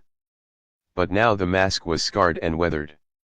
The lower part of the left cheek was chipped, the cracks running jagged. Even worn on the face, it wouldn't fully conceal the wearer's features. The mask's previous owner had likely fought a demon and had the mask broken in the struggle. And since it had been left behind, they probably hadn't made it out alive. "You should toss that thing," Takeo said after a moment, glancing at Iora. "Just leave it?" Iora blinked at him. "Huh? Why? If the owner never got a chance to take it back, they probably died. It's not really lucky to wear something from someone who died like that. It was just superstition, maybe, but still. Items left behind by the dead weren't meant to be worn casually. Especially when you didn't even know the person." He had meant it as a simple warning. But Iora only grinned smugly and wagged a finger at him. "Tut tut, little brat. That's where your mindset's lacking. Excuse me. Anyone who died here, they died fighting demons, didn't they?" Iora said, tilting her head. "They weren't official demon slayers yet, but they still fought with everything they had till the very end. That kind of willpower? That's worth learning from." She nodded proudly, then added with a grin, "Wearing this mask isn't bad luck, it's like having their spirit watching over me. Super lucky, actually." Takeo stared at her. Why did that kind of make sense? 29, the dazed boy Iora eventually fell asleep, clutching the mask in her arms. They were resting beneath the shade of the forest canopy. Though they were in the shadows, sunlight still streamed through the gaps in the leaves, casting dappled patterns onto the forest floor just enough to keep demons at bay. There would be no demons during the day, which made daytime the safest and most relaxing time to rest. Takeo only rested for a little while. He woke up earlier than Iora.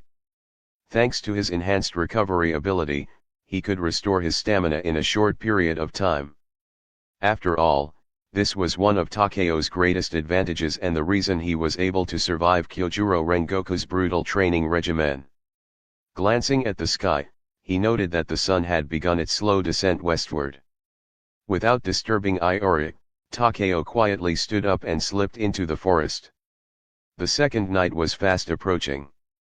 And tonight, too, who knew how many would die? Mount Fujikazan was vast. Though referred to as a single mountain, it was actually a range of interconnected peaks. To cross from one side to the other could take a very long time. So once the participants scattered throughout the forest, finding one another again became nearly impossible. That Iori had found Takeo yesterday was sheer luck, mostly because no one had ventured too far yet, and she had been actively searching for him. But tonight, unless Takeo intentionally sought her out, they likely wouldn't run into each other again. They really do thin out the deeper you go into the forest, huh? The highest concentration of demons on Mount Fujikazan was near the entrance. That was because Demon Slayer Corps candidates always entered from there. For demons hoping for an easy meal, lurking near the entrance was the best chance to catch fresh prey. Of course, if they happened to run into a strong candidate, it was also the fastest way to die. Just like those demons Takeo had killed yesterday. But the deeper one went into the forest, the more scattered the demons became. With some luck, a person could walk an entire night without encountering even a single one. And even with slightly worse luck, 3 demons in a single night would already be pushing it unless one was actively hunting them down. Or, unless your luck was truly abysmal, and you stumbled into a nest of them. Sniff. Sniff. Ugh, speak of the devil. Just as Takeo thought this, his nose caught a heavy stench of demon scent. Even from this distance, the smell was overpowering and mixed. That meant many demons were gathered in one place. And among those demons, Takeo detected a scent he recognized. It was that same scent belonging to the boy around Takeo's age whom he'd noticed earlier at the start of the final selection. Now mildly intrigued, Takeo made his way toward the gathering of demons. What he saw was that same black-haired boy, now surrounded in the center by a group of demons. Just like the first time Takeo had seen him, the boy looked dazed, almost indifferent to everything around him. He stood there, utterly motionless.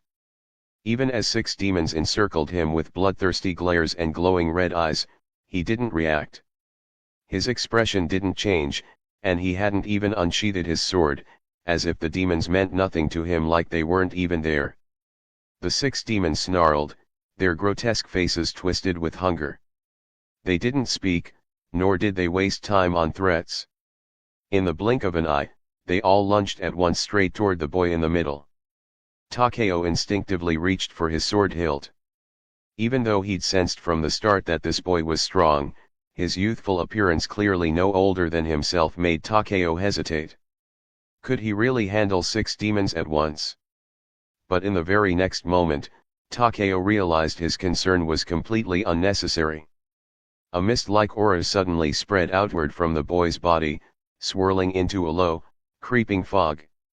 Takeo's pupils contracted, and he leaned forward slightly from his perch above, watching the boy's every move. What is that? In Takeo's eyes, the boy's figure became hazy the moment the mist unfurled. He could barely track the movement, only faint after images flickering through the fog. Those fleeting traces alone made Takeo question whether his eyes were playing tricks on him. Swish. Swish.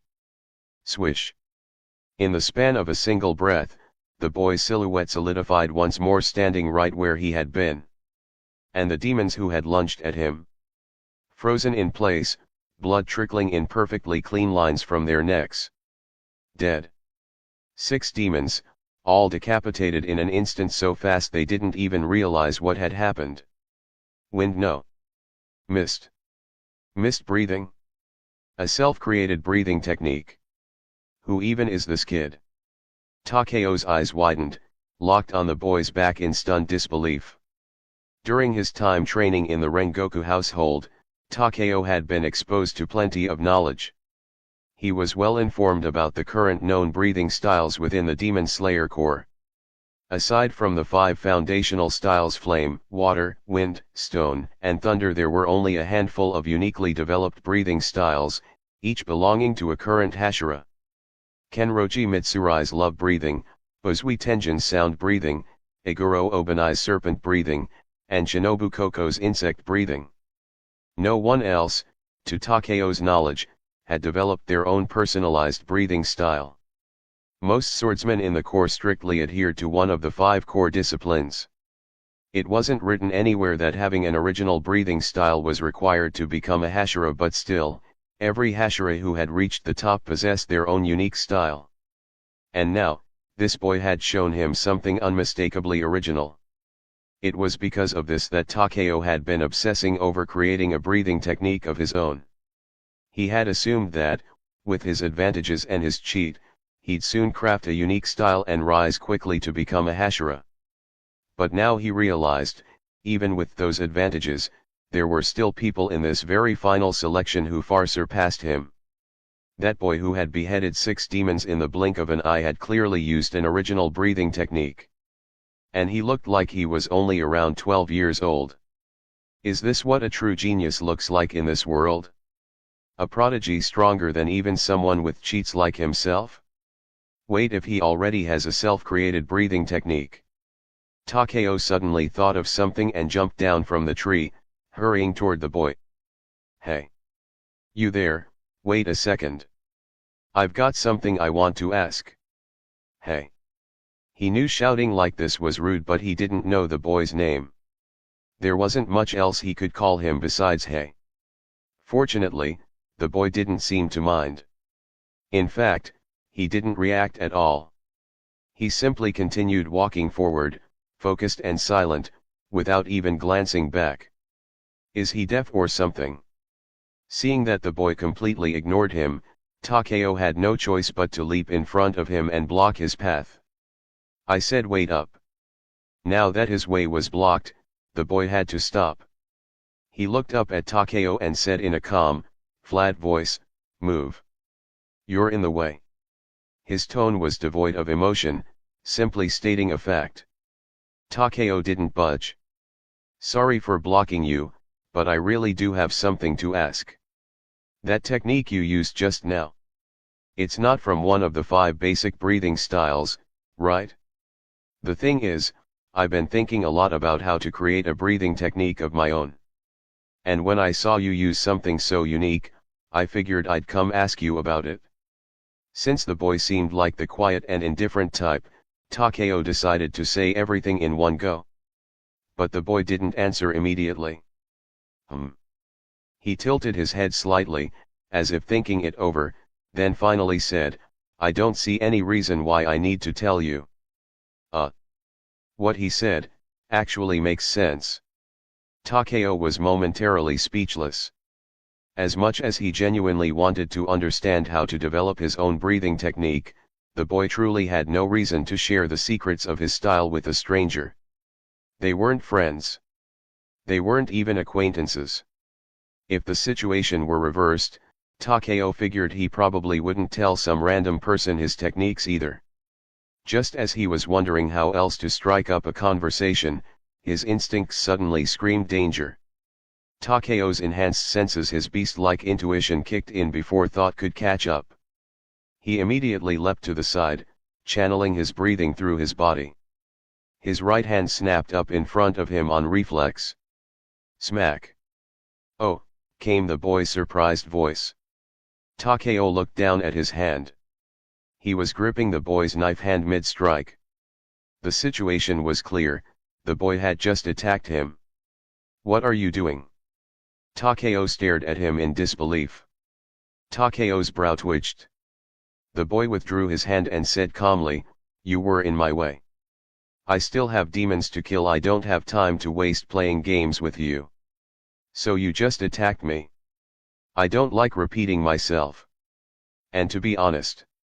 The boy looked Takeo up and down and added in the same flat tone, you don't look like someone capable of creating a breathing technique. Even if I told you the key, it'd be a waste of time. I hate wasting time. Great. Another infuriating personality. +1 to the list of irritating people. What was with this world, seriously? Why did everyone have such distinct personalities? There was the annoying drunk of a former flame hashira, the loud and overly intense current flame hashira, the cheerful love hashira who was weirdly obsessed with romance, and the overly friendly girl he'd met during the journey. And now this guy, someone who spoke like everyone around him was trash. Was this because it was an anime? Was it because this world was an anime? Was that why everyone had such quirky character traits? Takeo could understand it. But still, it was starting to seriously piss him off. Takeo was just about to argue back, maybe even draw his sword and settle things the old-fashioned way, prove with strength that he could create his own breathing technique. But right at that moment, a sharp scream rang out from the distance. Ah!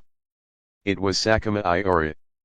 Despite all his talk about how much he disliked her, the second Takeo heard her scream, he didn't hesitate for a moment. He stopped arguing with the boy and immediately turned to sprint in the direction of the cry.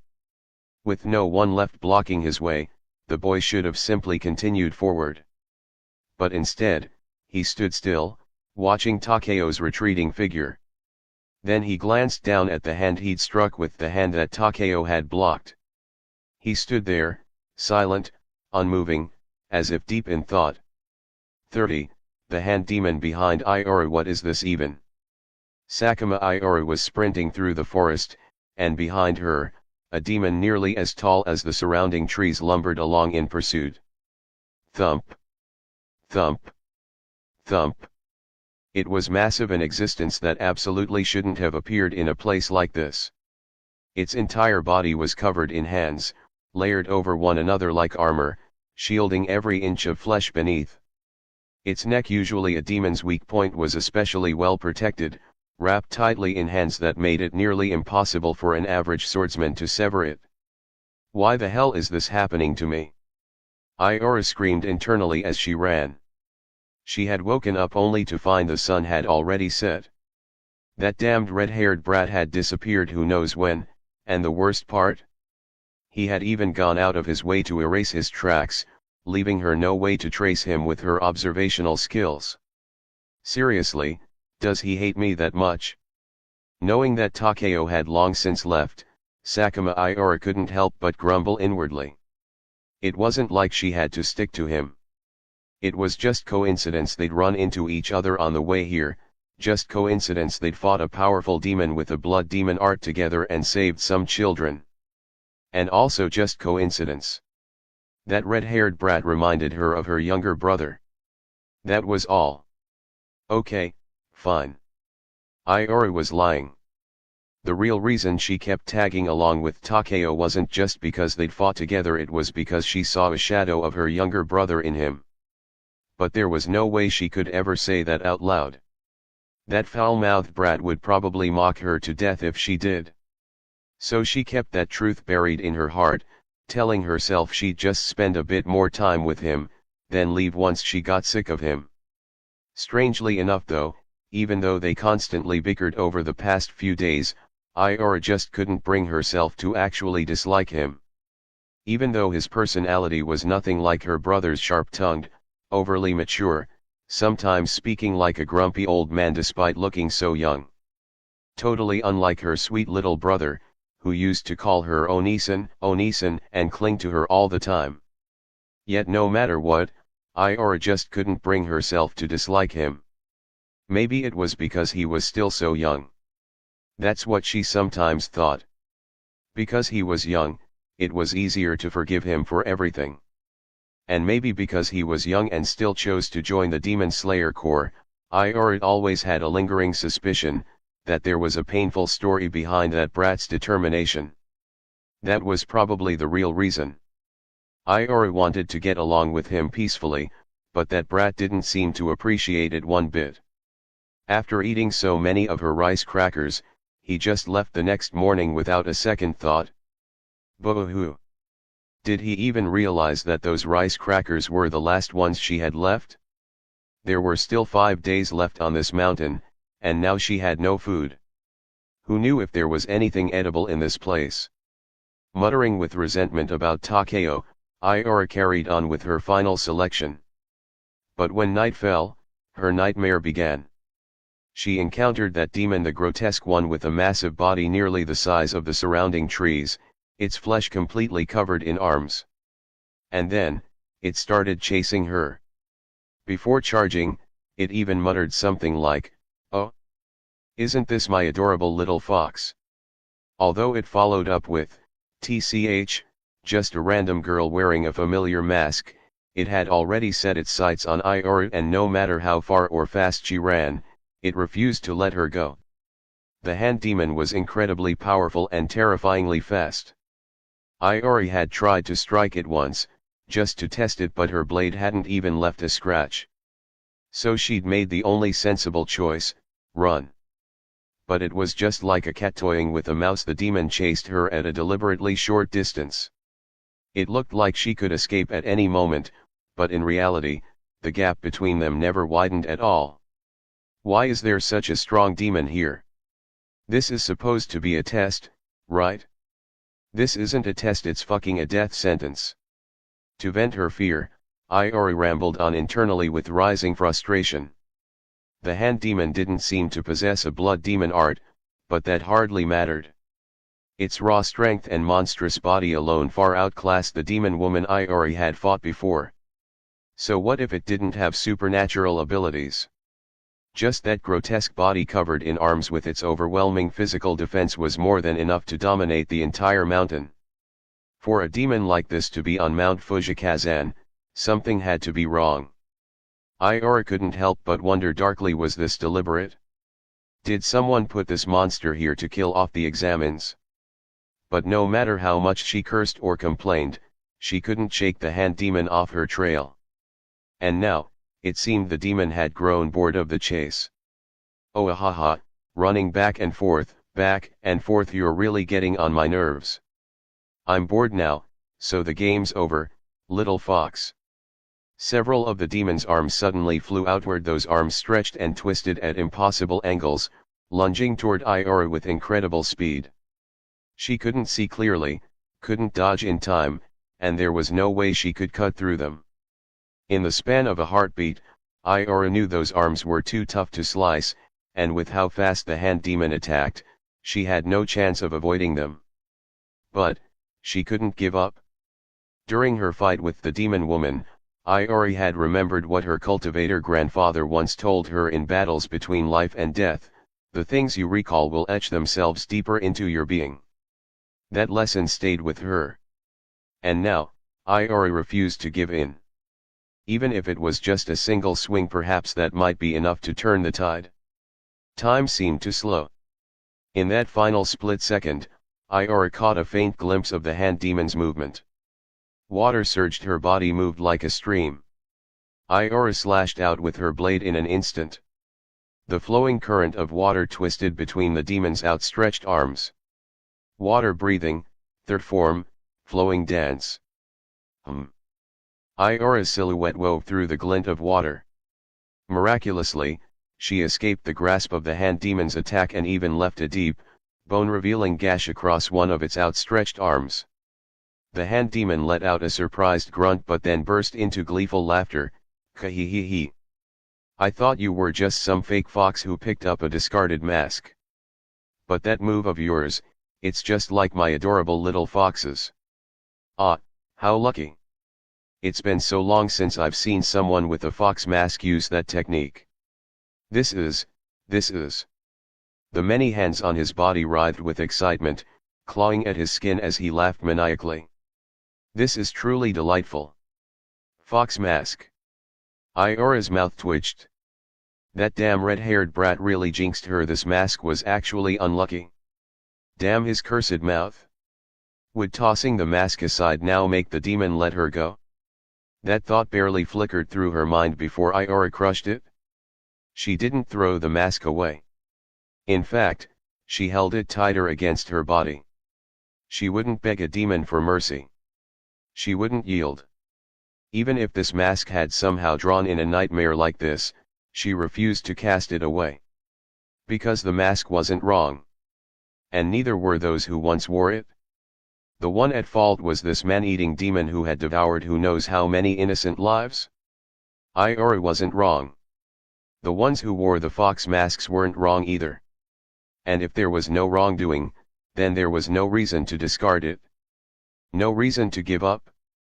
Let's try. Let's give it a shot. While the demon was caught up in his frenzy, distracted by excitement. Could she strike? Could she slice through that neck? Just one chance. In the blink of an eye, a storm of thoughts raced through Iora's mind, and amid them all, she made her decision. With a breath, power surged into her legs. Water coiled around the tip of her blade. In the next heartbeat, Iora launched herself forward. Water breathing, first form, she shot through the forest of hands, leaping into the air. A horizontal slash traced a ripple of water across the demon's thickly guarded neck. Water surface slash. Crack. Her blade bit into the hand-covered neck. Blood sprayed. She landed a hit. Iora felt a flash of joy. But that joy was quickly overtaken by terror. Though her blade had struck and sunk in, it wouldn't go any deeper. It wouldn't cut through. The countless hands shielding the hand demon's neck were too tough, far too tough. Her sword couldn't advance even another inch. In fact, cracks were beginning to appear along the blade. He. You came right to me, huh? The hand demon sneered. A swarm of hands latched onto Iora's body, gripping tight, pressing, squeezing with growing force. Pain exploded from every corner of her body. Bones groaned under pressure, organs were crushed, her lungs emptied with the force. She couldn't breathe. She couldn't use her breathing technique. She couldn't move. She was going to die. Her consciousness blurred. Overwhelmed by agony, Iora felt death slowly creeping in. She shut her eyes. 31, from the Edo period. Onisan, don't sleep. Wake up. In the haze between consciousness and oblivion, Iora heard a familiar, soft child's voice. It sounded just like her little brother. For a moment, she truly believed it was him, but then she remembered. Her beloved younger brother, Isumi, had died long ago. That day. Along with their father, mother, sister, and older brothers. They'd all been slaughtered by a demon. Hey! Wake the fuck up! Just as Iora convinced herself it was only a hallucination, the voice called out again, louder, clearer this time. But it wasn't her brother's voice anymore. It was that annoying little brat. Kamado Takeo. Wait, Takeo. As her mind jolted awake at the realization, Iora's eyes shot open. She looked down at herself. Her body was still wrapped in those horrific arms. But just ahead, where those limbs should have continued, all she could see were severed stumps. She wasn't dead. Realizing that, Iora looked forward, and there he was. That red-haired boy, standing in front of her, back turned, shielding her once again. He saved her. Again. Hey. Don't just lie there. Get up. You wanna die here or what? Takeo barked over his shoulder, not even turning around. Iora struggled to break free from the severed arms wrapped around her. She grabbed her chipped and cracked Nichiren sword, forcing herself upright. Her body trembled. Every part of her ached. She could tell her bones and internal organs were damaged. If Takeo had arrived a second later, she would have already been crushed into a bloody pulp. That was close. You. When did you get here? Iora asked, her voice hoarse, staring at the boy's back. A minute after you started screaming. You should be glad I was nearby and that this thing apparently wasn't in a rush to kill you. Otherwise, you'd already be dead. Takeo's tone wasn't exactly friendly as he scolded Iora. Truth be told, it was pure luck that she was still alive. Fortunately, Takeo had been nearby. And even more fortunate, this demon hadn't been trying to kill her right away. Instead, it had chosen to torture her slowly, crushing her inch by inch to make her feel the agony of nearing death without the release of it. Thanks to that delay, Takeo arrived just in time. Any later, and Iora would have been reduced to pulp. Another one shows up, the hand demon muttered. The arms Takeo had severed were already regenerating faster than the woman demon's healing, even. This regeneration speed was absolutely not normal. This wasn't a standard demon and certainly not one that should have been on Mount Fujikazan. What was the Demon Slayer Corps doing? Why was something like this even here? Takeo frowned, eyes narrowing as he looked up at the demon, towering like a mountain. With strength like yours, he said grimly, you shouldn't be here at all. How did you get in? He didn't believe the Corps would overlook something this dangerous, which meant this demon must have come from outside. Demons hated wisteria, yes, but not all of them avoided it completely. Maybe this one had forced its way in despite the poisonous blossoms. Unfortunately, Takeo's guess was completely wrong. How did I get in here? The hand demon let out a revolting laugh, snickering as his dozens of fingers twitched in glee. Of course I was brought in. Captured by your precious Demon Slayer Corps. Iora immediately shouted back, that's impossible. Your strength is greater than even full-fledged members, there's no way they would bring in something like you for the final selection. Her words mirrored what Takeo was thinking. The demon's strength far surpassed that of a typical swordsman. If the Corps had encountered a threat like this, their first response would have been to eliminate it, not use it as part of a test. So either the hand demon was lying or... How long have you been here? Takeo suddenly asked. Eh? How long?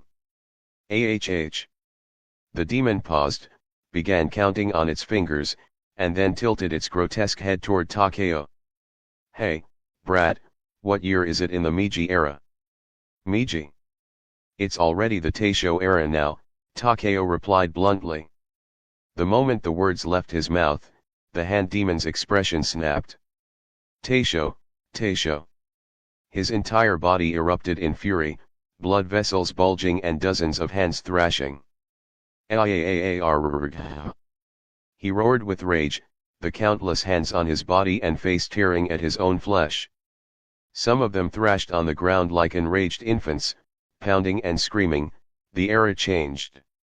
It changed again. While I've been trapped in this hell, the era changed again. Damn you, Urokodaka. Again. Takeo's pupils shrank. Ever since arriving in this world, Takeo had familiarized himself with Japan's historical eras.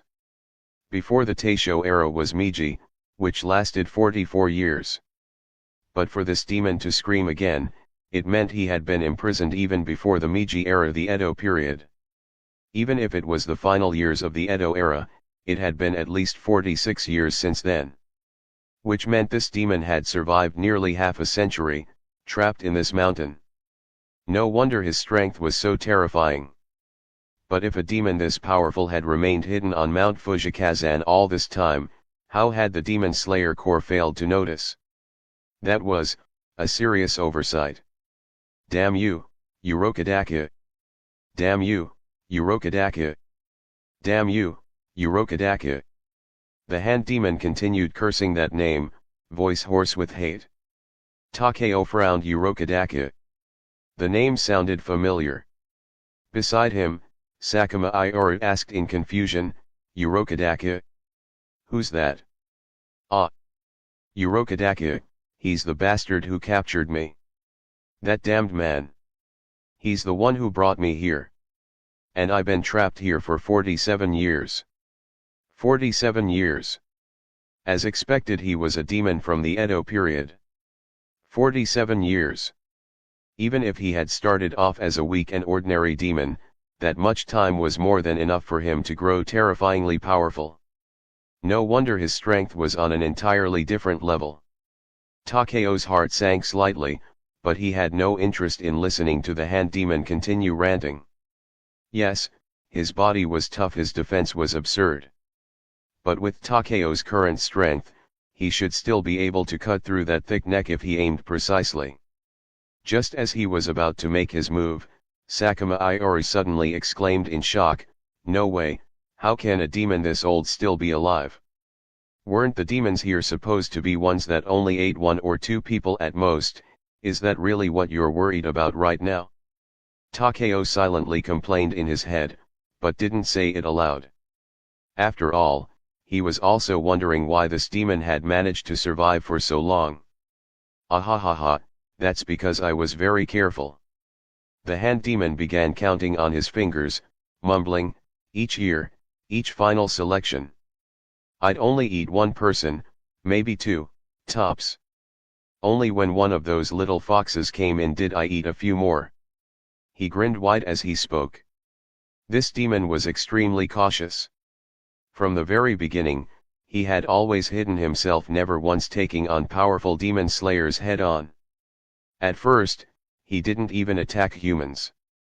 He simply scavenged the corpses others left behind. It was only later, as he gradually grew stronger, that he began preying on isolated and weaker candidates. But his cautiousness wasn't just about survival. It was revenge. He wanted to live longer just to one day get back at the man who imprisoned him here. That kind of obsession was what had kept the hand demon alive for so long. Foxes. Fox masks. Sakuma Iora instinctively reached up and touched the fox mask on her forehead. Then she looked up and asked, "Why? Why do you specifically target people wearing fox masks?" The hand demon's answer was twisted and cruel. "Isn't it obvious? Because they're Urokodaka's disciples. Every last one of them wears that same mask." He let out a vicious, gurgling laugh. "I'll eat them, every last one of Urokodaka's little brats. I'll make him suffer. I'll make him regret ever locking me away here. I'll miss breathing, fourth form huh." The hand demon froze. So did Takeo and Iora. A young boy appeared out of nowhere, cutting past the demon's side in a flash. By the time he landed on the other side, his Nichiren blade was already sheathed. And the hand demon's head had cleanly slid off his neck. Shifting flow slash. Ah! Even as his head fell to the forest floor, the hand demon didn't comprehend what had happened. Neither did Takeo or Iora. For a long second, the entire forest fell into absolute silence. 32, let's have a match. He was decapitated just like that, in an instant. Takeo stared intently at the boy who had appeared so suddenly. Before the boy made his move, Takeo hadn't even sensed his presence. By the time he had noticed, the boy had already closed the distance, and in the same moment, the hand demon's head had dropped cleanly from his shoulders. Such terrifying speed. That strike had been too fast. This boy was even stronger than Takeo had initially thought. What? Who even is that guy? How did he just showed up? And Sakuma Iora couldn't make sense of what had just happened either. She had wanted to question the hand demon further about the fox masks, but instead, he was simply slain by a boy who appeared like a ghost and vanished just as fast. The scene shifted so abruptly, so absurdly, that both of them struggled to catch up with what had happened. Even the hand demon himself, despite already being decapitated, took several seconds to comprehend it. As his senses faded and his body began to crumble into ash, realization finally struck: impossible. Impossible, impossible, impossible. There's no way I could be killed, no way I'd die here. Ah, why? Why? Just a moment ago, he had been gloating, boasting about how many people he had devoured, how many of Urokodaka's disciples he had slaughtered. And in the next moment, he was decapitated, reduced to nothing but a disintegrating corpse lying helplessly on the ground. The abruptness of it all made it impossible for the hand demon to accept his fate. Why was someone this powerful even here? Someone who could kill him in a single strike. That kind of person shouldn't exist in the final selection. In truth, the hand demon should never have dared provoke such opponents. Even that red-haired brat from earlier, when he had appeared and struck, the hand demon hadn't even been able to perceive the attack. That should have been a sign, should have told him that something was off about this year's selection. But his overconfidence in his own strength, combined with his obsessive hatred toward those who wore Urokodaka's fox masks, had clouded his judgment. It was that girl's fault. That damned girl. If she hadn't picked up and worn the mask of Urokodaka's disciples, if she hadn't brought it with her and worn it, if she hadn't ultimately drawn in that red-haired brat, he wouldn't be dying here like this. No, he could feel it now. His body was falling apart. The disintegration was irreversible. This was really the end. With rage and unwillingness twisting his face, the hand demon's gaze locked onto the three figures before him, his final, hateful memory to carry into hell. But not a single one of those three spared him another look. Takeo and Sakuma Iora both stared at the boy who had appeared so suddenly.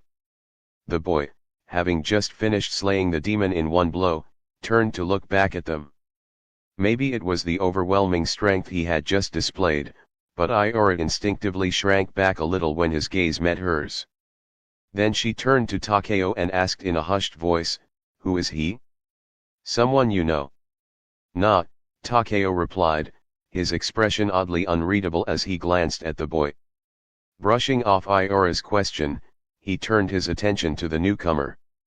"Why did you come over here?" Just earlier, this same boy had refused to even let Takeo block his path. Now that Takeo was out of the way, he'd followed them anyway. What was that about? Was this guy, Tsundere? The boy replied flatly, "There's no point in listening to a demon's meaningless rambling. All that chatter, you could have used that time to kill more demons.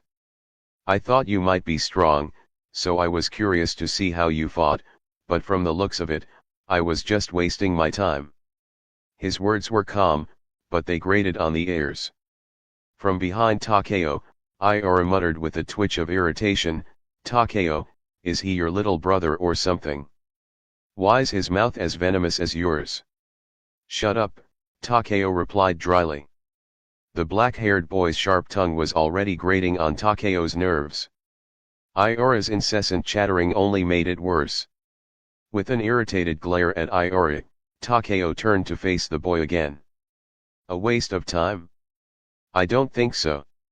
You seem to think you're pretty strong, huh?" "At the very least, stronger than either of you," the boy replied flatly. "Then let's fight," Takeo said without hesitation.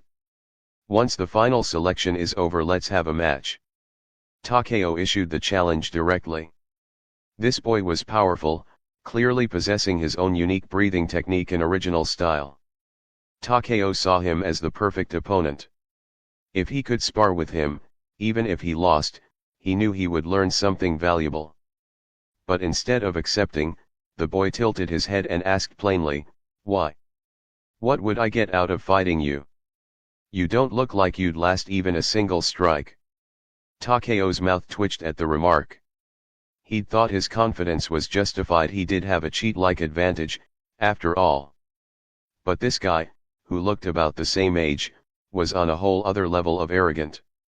Even if the boy had every right to be confident, having that kind of strength and mastering an original breathing technique at such a young age was practically unheard of, his tone still rubbed Takeo the wrong way. That smug, matter-of-fact attitude was just too irritating for Takeo's increasingly teenage temperament to tolerate. "You ask me," Takeo said with a smirk, "well, you're just scared of losing to me." A classic provocation, maybe even a little cheap, but when it came to boys their age, it usually worked wonders.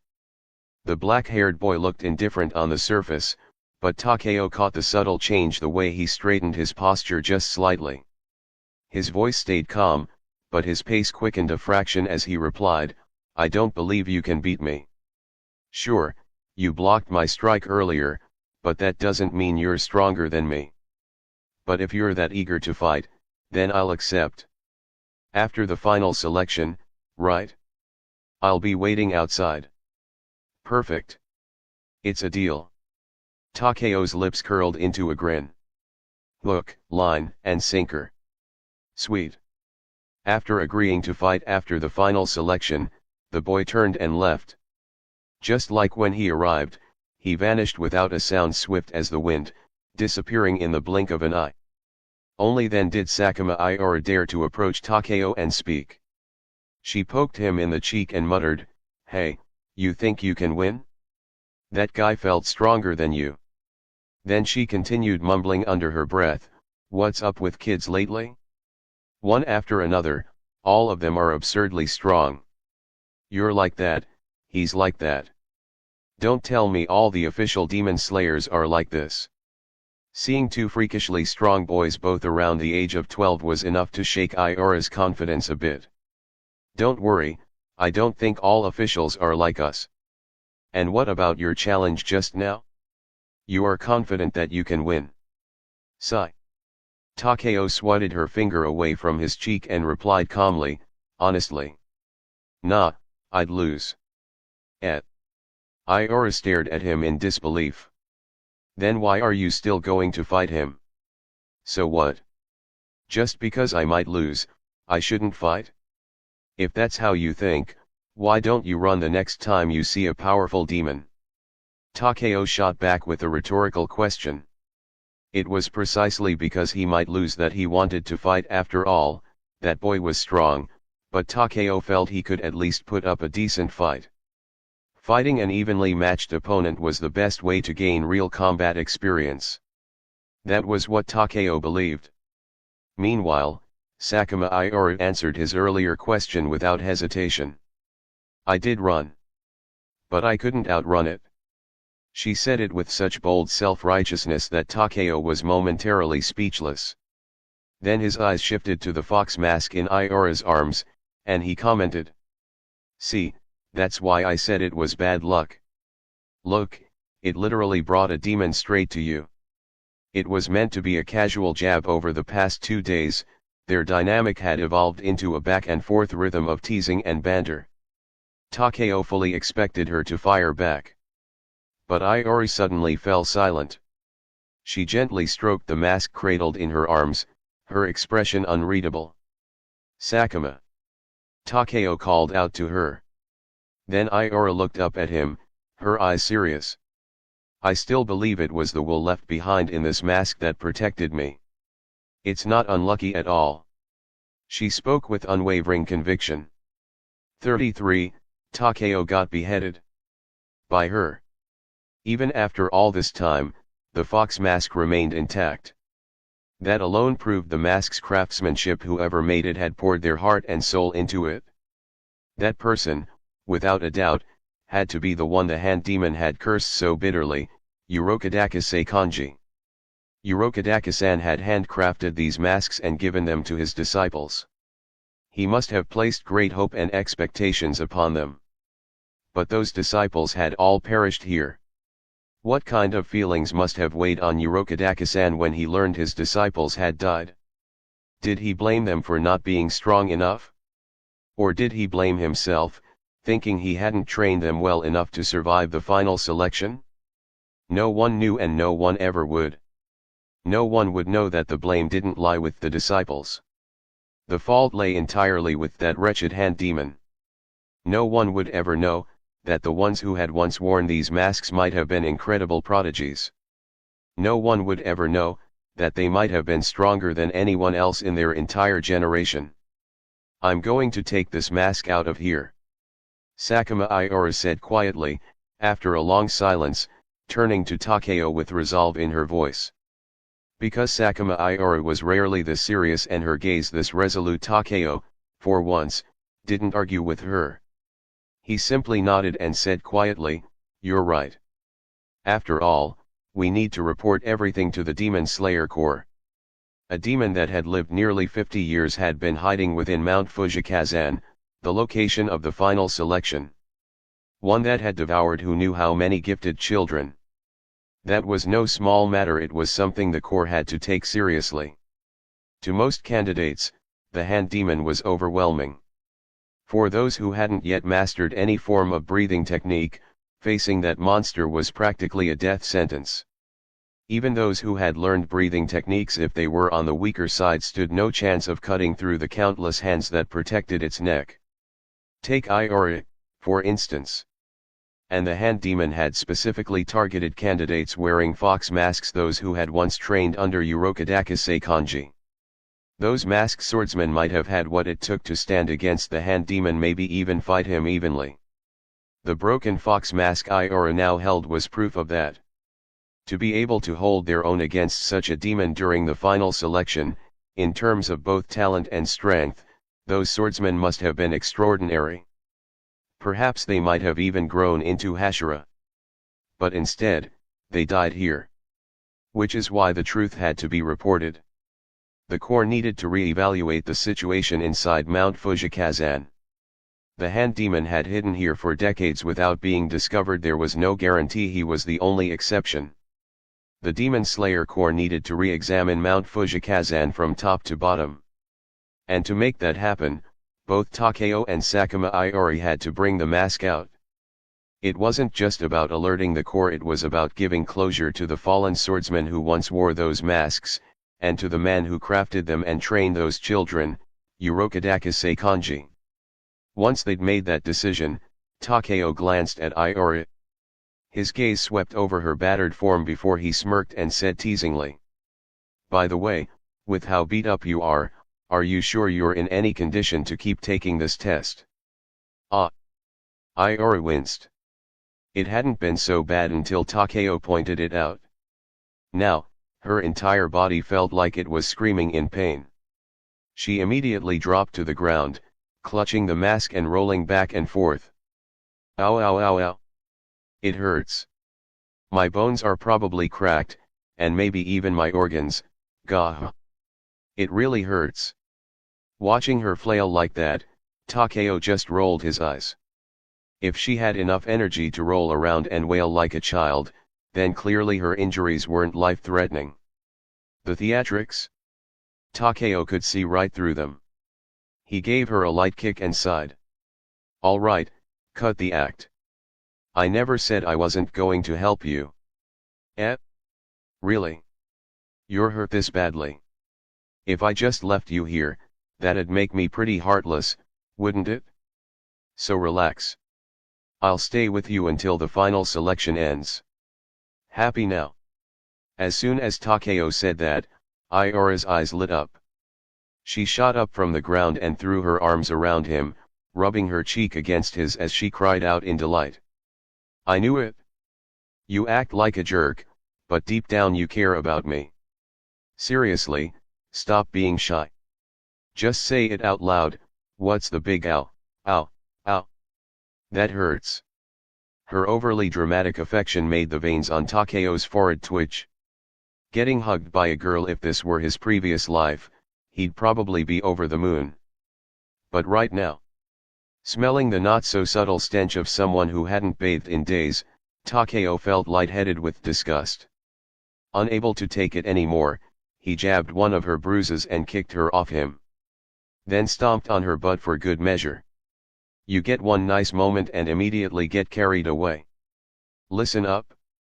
You're staying at least 3 meters away from me for the next few days until you've had a proper bath. Got it? Why yes, Lord Takeo. I'm very sorry. Beaten and defeated, Iori immediately dropped into a dogza pose in front of him, apologizing without an ounce of shame. Takeo ignored her and sat off to the side, rubbing his nose repeatedly. Seriously, having a hypersensitive sense of smell wasn't always a good thing. Sometimes, it completely ruined your impression of a girl. Drip. Ting when a droplet of water fell upon the still surface of a mirror, sending out rippling waves, Takeo immediately understood. This was a dream. For the first time in many days, he had returned to his mental space. And that's when Takeo realized his cheat ability was probably getting an upgrade. Last time it was Uncle Logan. Who's it gonna be this time? Suspecting that his system was updating, Takeo felt a subtle sense of anticipation rising in his chest. Uncle Logan's legacy had been incredibly useful to him. 200 years' worth of honed martial arts had formed the very foundation that allowed him to quickly grasp the breathing techniques. His mutated body's regeneration ability had enabled him to survive Kyojuro Rengoku's brutally intense 3-day training. His heightened sense of smell let him locate demons faster. His beast-like instincts let him gauge the strength of his enemies with surprising accuracy. Even Uncle Logan's willpower had become one of Takeo's greatest sources of strength. If not for the will left behind by Uncle Logan, Takeo, who in his previous life had only been a corporate office worker, might have had the physical endurance to survive Flame Hashira Kyojuro's training, but he definitely wouldn't have had the mental fortitude. Raised in an era of peace, with a soul that had never tasted true hardship, Takeo might not even have matched Ioru when it came to grit and determination during training. It was only after merging with Uncle Logan, after inheriting the will forged over 200 years of bloodshed, loss, and survival, that Takeo had gained the iron will to push through anything. Just that one man, that one aging warrior's legacy, had been enough to create what people now called the genius named Takeo. So now the question was, what kind of gift would this new visitor bring him? If they're like Logan and I can inherit everything without a fight, that would be ideal. While trying to guess who it might be this time, Takeo couldn't help fantasizing about another shortcut to power. Of course, he knew it was unlikely. Old Man Logan had only been so quick to pass on his legacy because he was on the verge of death. He didn't have the luxury of time. But now, Takeo wasn't facing any near-death crisis, and whoever this new imaginary mentor was, they probably wouldn't be that easy to deal with. With these thoughts in mind, Takeo walked deeper into his mental space. Then, beneath that familiar great tree, Takeo saw a figure in black with white hair. The silhouette was curvaceous, unmistakably feminine. She wore a sleek black battle dress, long boots wrapped over sheer black stockings. Her eyes were covered by a visor, and on her back, she carried two swords, one massive, even longer than her own body, and the other a standard-sized katana, similar to a Nichiren sword. Takeo, who was no stranger to video games, instantly recognized her. To be. But just as those words left his mouth, the black-clad figure vanished. The next thing he knew, a sensation of weightlessness hit him, followed by a dizzying spiral. Thud. And then he saw his own headless body collapse to the ground, while the figure in black stood calmly beside it, resheathing her blade. It was only then that Takeo realized what had happened. He had just been beheaded, cut down in a single stroke by that woman. 34, 2B's attacks and Kajigai Crow's Ha. With a sharp exhale, Takeo shot upright from the ground. The sun was sinking toward the western horizon. It was almost the third night. Beside him, Ioru was sound asleep, breathing steadily without the slightest hint of caution. She didn't even notice that the campfire before her had already gone out. Takeo glanced at the peacefully sleeping Ioru but didn't bother her. Instead, he sat cross-legged under a nearby tree, trying to steady his mood after having just died. In his mental space, the sudden slash from 2B had come without warning. Takeo didn't even have a chance to react. He hadn't even seen her clearly. One blink, and snap, he was gone. Takeo was left speechless. He had hoped to gain a new inheritance with minimal effort, but instead, he was greeted with overwhelming hostility. Was it because he'd skipped her class last time? Is that why she came out swinging? Frustrated at the thought, Takeo scratched his head wildly, turning his red hair into a complete mess. He understood classes you skip eventually come back to haunt you. That much made sense. But if he couldn't even see her attacks, how was he supposed to make up for it? Was he going to get instantly killed every time he entered that mental realm? Well, this might actually be a decent training method. Even though he'd just been decapitated in one strike by 2B, Takeo wasn't discouraged. The stronger 2B was, the more his own skills would improve by training against her. If there ever came a day he could keep up with her speed, then his overall ability might reach the level of a Hashira. But speaking of which, Takeo figured there were probably a lot of people who didn't know who 2B was. So, allow him to explain first. 2B's full name is Yoarha number 2 Type B, one of the protagonists from the game NieR, Automata. She's a combat-type android tasked with fighting off machine lifeforms that invaded Earth. She's pretty powerful too. In the game, she can be equipped with various plugins and abilities, one of which allows her to briefly stop time. That time-stopping ability is called overclock. In the game, it's triggered by perfectly dodging an enemy's attack. Depending on the level of the overclock chip equipped, both the degree of time slowing and its duration vary. In the game, you had to dodge attacks precisely to activate overclock. But here, in his mental space, it seemed like 2B could trigger overclock at will. A skill that was originally passive had become active, in other words, a massive power-up for an ability that was supposed to only activate when evading. Setting aside the fact that 2B was an android, her combat techniques, especially her mastery of swordplay, were incredibly formidable. At the very least, when it came to weapon technique, she definitely surpassed old Man Logan. If Takeo could learn 2B's weapon handling skills, he might be able to grasp a breathing technique of his own much faster. But, to develop his own breathing style, he had to defeat 2B. And if he couldn't defeat her, creating a unique breathing style would remain a distant dream. Was he stuck in a dead end? Takeo sat cross-legged on the ground, racking his brain for a solution. After a long moment of contemplation, he gave up thinking altogether. Whatever, I'll just keep fighting. It's like playing a Soulsborne game: die enough times and you'll eventually get good. That was the decision Takeo came to. If he treated the process of challenging these fictional characters in his mental world like playing a Souls-style game, then things suddenly became much simpler. Enter, challenge the boss, die repeatedly to figure out their moves, memorize their attack patterns, and eventually win through sheer persistence. Exactly just like playing a game. Having decided on his course of action, Takeo now had a new goal. For the time being, during the night, he would stand guard over the injured Iori, protecting her from demons while she was still too weak to defend herself. During the day, while resting, Takeo would enter his mental space to challenge 2B.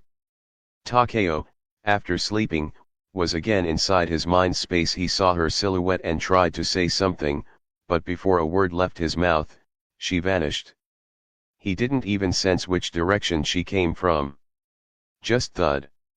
Next day, this time, Takeo sidestepped by instinct, but thud. His head rolled off again. And just like that, the final selection neared its end. By the morning of the seventh day, Takeo still hadn't managed to fully see the trajectory of 2B's attacks. Seriously, something felt off. This 2B was way stronger than the one in the game. Not only was she absurdly fast, but her strikes were also incredibly precise. By now, every time Takeo entered his consciousness and saw 2B, he had developed an instinctive reaction to dodge. Sometimes he'd duck, sometimes lean back, and other times just curl up and brace for impact. But no matter what kind of evasive maneuver he tried, none of it worked against 2B. She would simply dash in, draw her blade, and Takeo would be instantly killed and ejected from the mental realm. 5 days of rest meant 5 opportunities to challenge her, and each one ended with Takeo's defeat. His biggest improvement over that time. From not even being able to see her blade at first, he now managed to catch a faint blur, just the ghost of emotion. It might seem like a tiny improvement, but to Takeo, it was a major leap forward. It meant his dynamic vision had improved to the point where he could begin to follow the sword trajectory of a 2B using overclock. So as long as he could continue improving steadily, defeating 2B might not be just a dream. But I still don't feel too confident, Takeo muttered under his breath. Even though he tried to stay optimistic, he knew full well he wasn't going to be a match for 2B anytime soon. And it wasn't just her he didn't feel confident about facing, that black-haired boy either. It was only after sparring with 2B that Takeo truly realized just how terrifying that boy's speed was when he had slain the hand demon. That sudden movement appearing in front of him in an instant. Sure, some of it was due to the elusive nature of his breathing technique, which blurred the line of sight, but the boy's raw strength had to be incredibly powerful as well. Takeo wasn't sure he could beat him. But that was something to worry about later. For now, What he and Iora needed to do was return the fox mask they'd found in the forest to the two examiners in charge of the final selection, the twin girls. With the trial now complete, the black-haired and white-haired twin girls seemed to have been waiting for them for quite some time. Takeo stood at the final selection site, glancing around the area. Including himself, there were only 7 swordsmen left. But he remembered that nearly 30 people had originally participated in this selection. Damn. That elimination rate was way too high. If the dropout rate was this severe every year, how did the Demon Slayer Corps even manage to survive? Takeo was honestly puzzled. First of all, congratulations on returning safely, the white-haired girl began. The black-haired girl continued immediately after. Second, congratulations on passing the final selection. Next, we will be issuing your uniforms. We will measure your body sizes and inscribe your ranks. There are a total of 10 ranks. The highest rank is Kino, and the lowest is Mizunoto. You are currently at the lowest rank, Mizunoto. We hope you all strive to rise through the ranks. Lastly, this is the steel used to forge your Nichiren swords. Please step forward and choose your ore. The twin girls spoke in turns, then stepped aside. Behind them stood a square platform draped in a long purple cloth. Once the cloth was lifted, various pieces of metal were revealed, similar in size but differing in shape. These were the scarlet ore and scarlet iron sand used to forge blades capable of slaying demons. Each swordsman had to choose the piece of ore that resonated most with them, which would then be handed over to a swordsmith for forging. After about half a month, they would receive their very own Nichiren sword. Takeo stepped forward first, picking a chunk of ore that felt just right in his hand. Iora followed behind, choosing a larger piece. As for the black-haired boy who had agreed to duel with Takeo someday, he stepped up last and selected a smaller piece of ore. Once everyone had chosen their ore, the twin girls wrote down their names and recorded the size and shape of the ores under each individual's profile. After that, the twins clapped their hands again. Several crows flew down from the sky and landed on the shoulders of the new swordsman. These are your Kajigai crows, responsible for delivering messages. From now on, they will remain by your side and relay all communications from the Demon Slayer Corps. The crows landed on the shoulders of Takeo and the others, each letting out sharp caws. Some were rather noisy, while others were more reserved, like the Kajigai crow perched on Takeo's shoulder, which was surprisingly quiet. But when Takeo looked over at it, the bird actually shrank back a little and said, Please, don't stare at me like that." "What the fuck? Did it just talk?" Takeo was pretty sure he hadn't misheard. This crow just spoke, didn't it? Seeing his stunned expression, Iori, who was playfully teasing her own crow, seized the chance to mock him. "What? You've never seen your handler's Kajigai crow before? All crows trained by the Demon Slayer Corps can speak. Otherwise, how do you think they're supposed to deliver messages? I thought it was more like carrier pigeons, you know, fly and drop off letters or something. I didn't realize, they actually talked themselves. Was this even scientifically possible?" Takeo continued staring into his crow's beady eyes, trying to figure out how on earth it had human-level intelligence. "Crow, I said.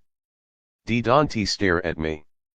Meanwhile, Iora ignored him entirely and walked over to the twin girls.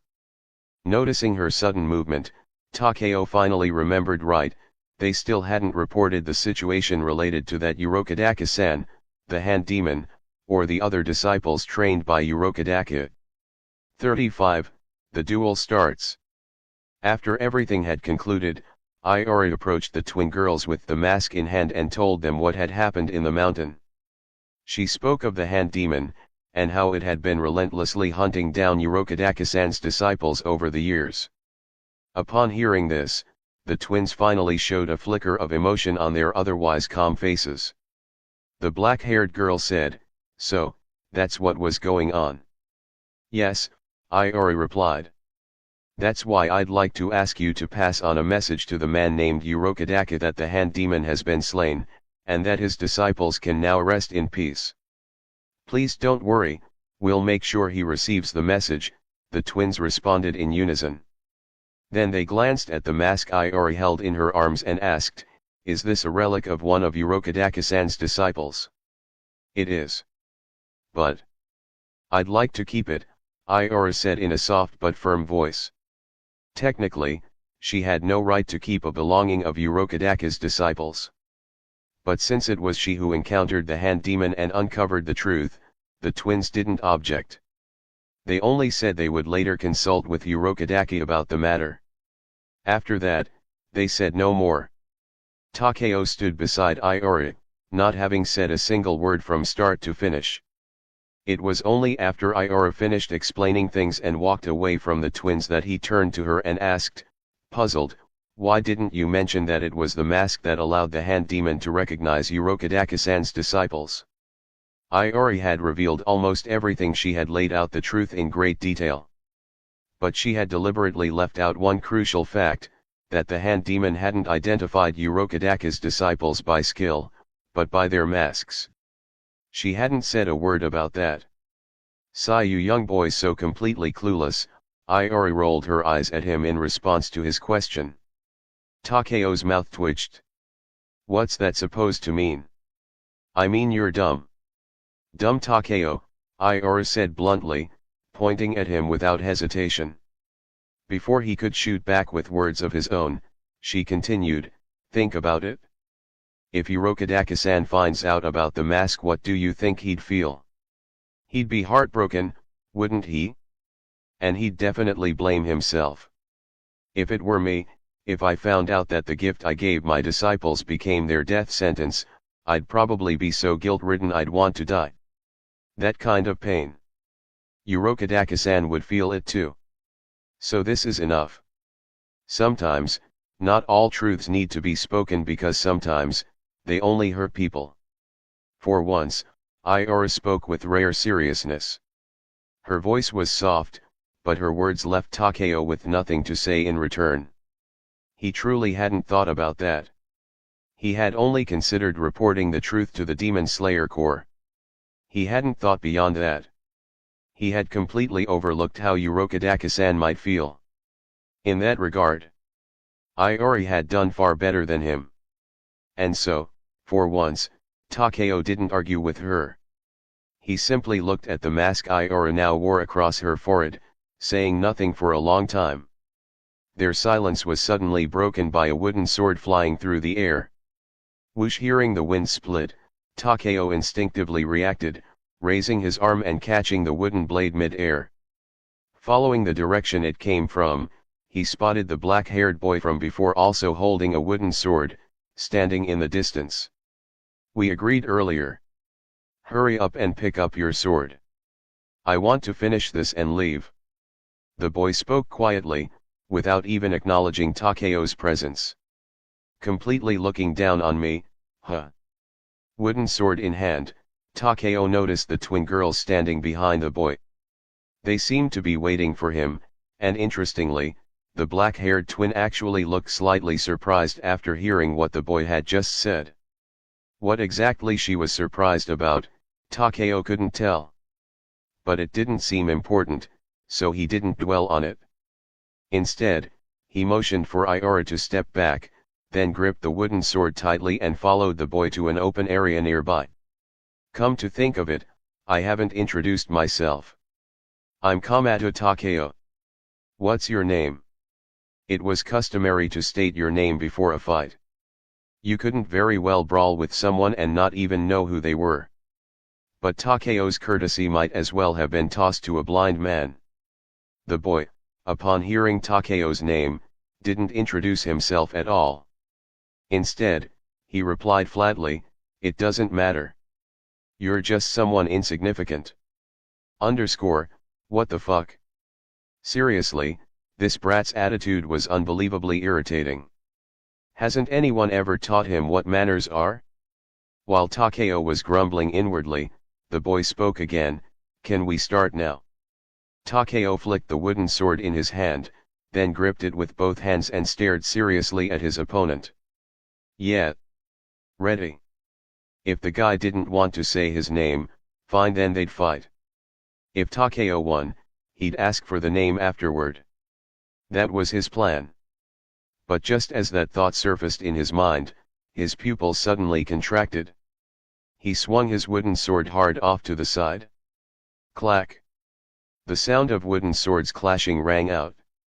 The boy, who had been standing far from Takeo just moments ago, had somehow appeared right beside him without warning.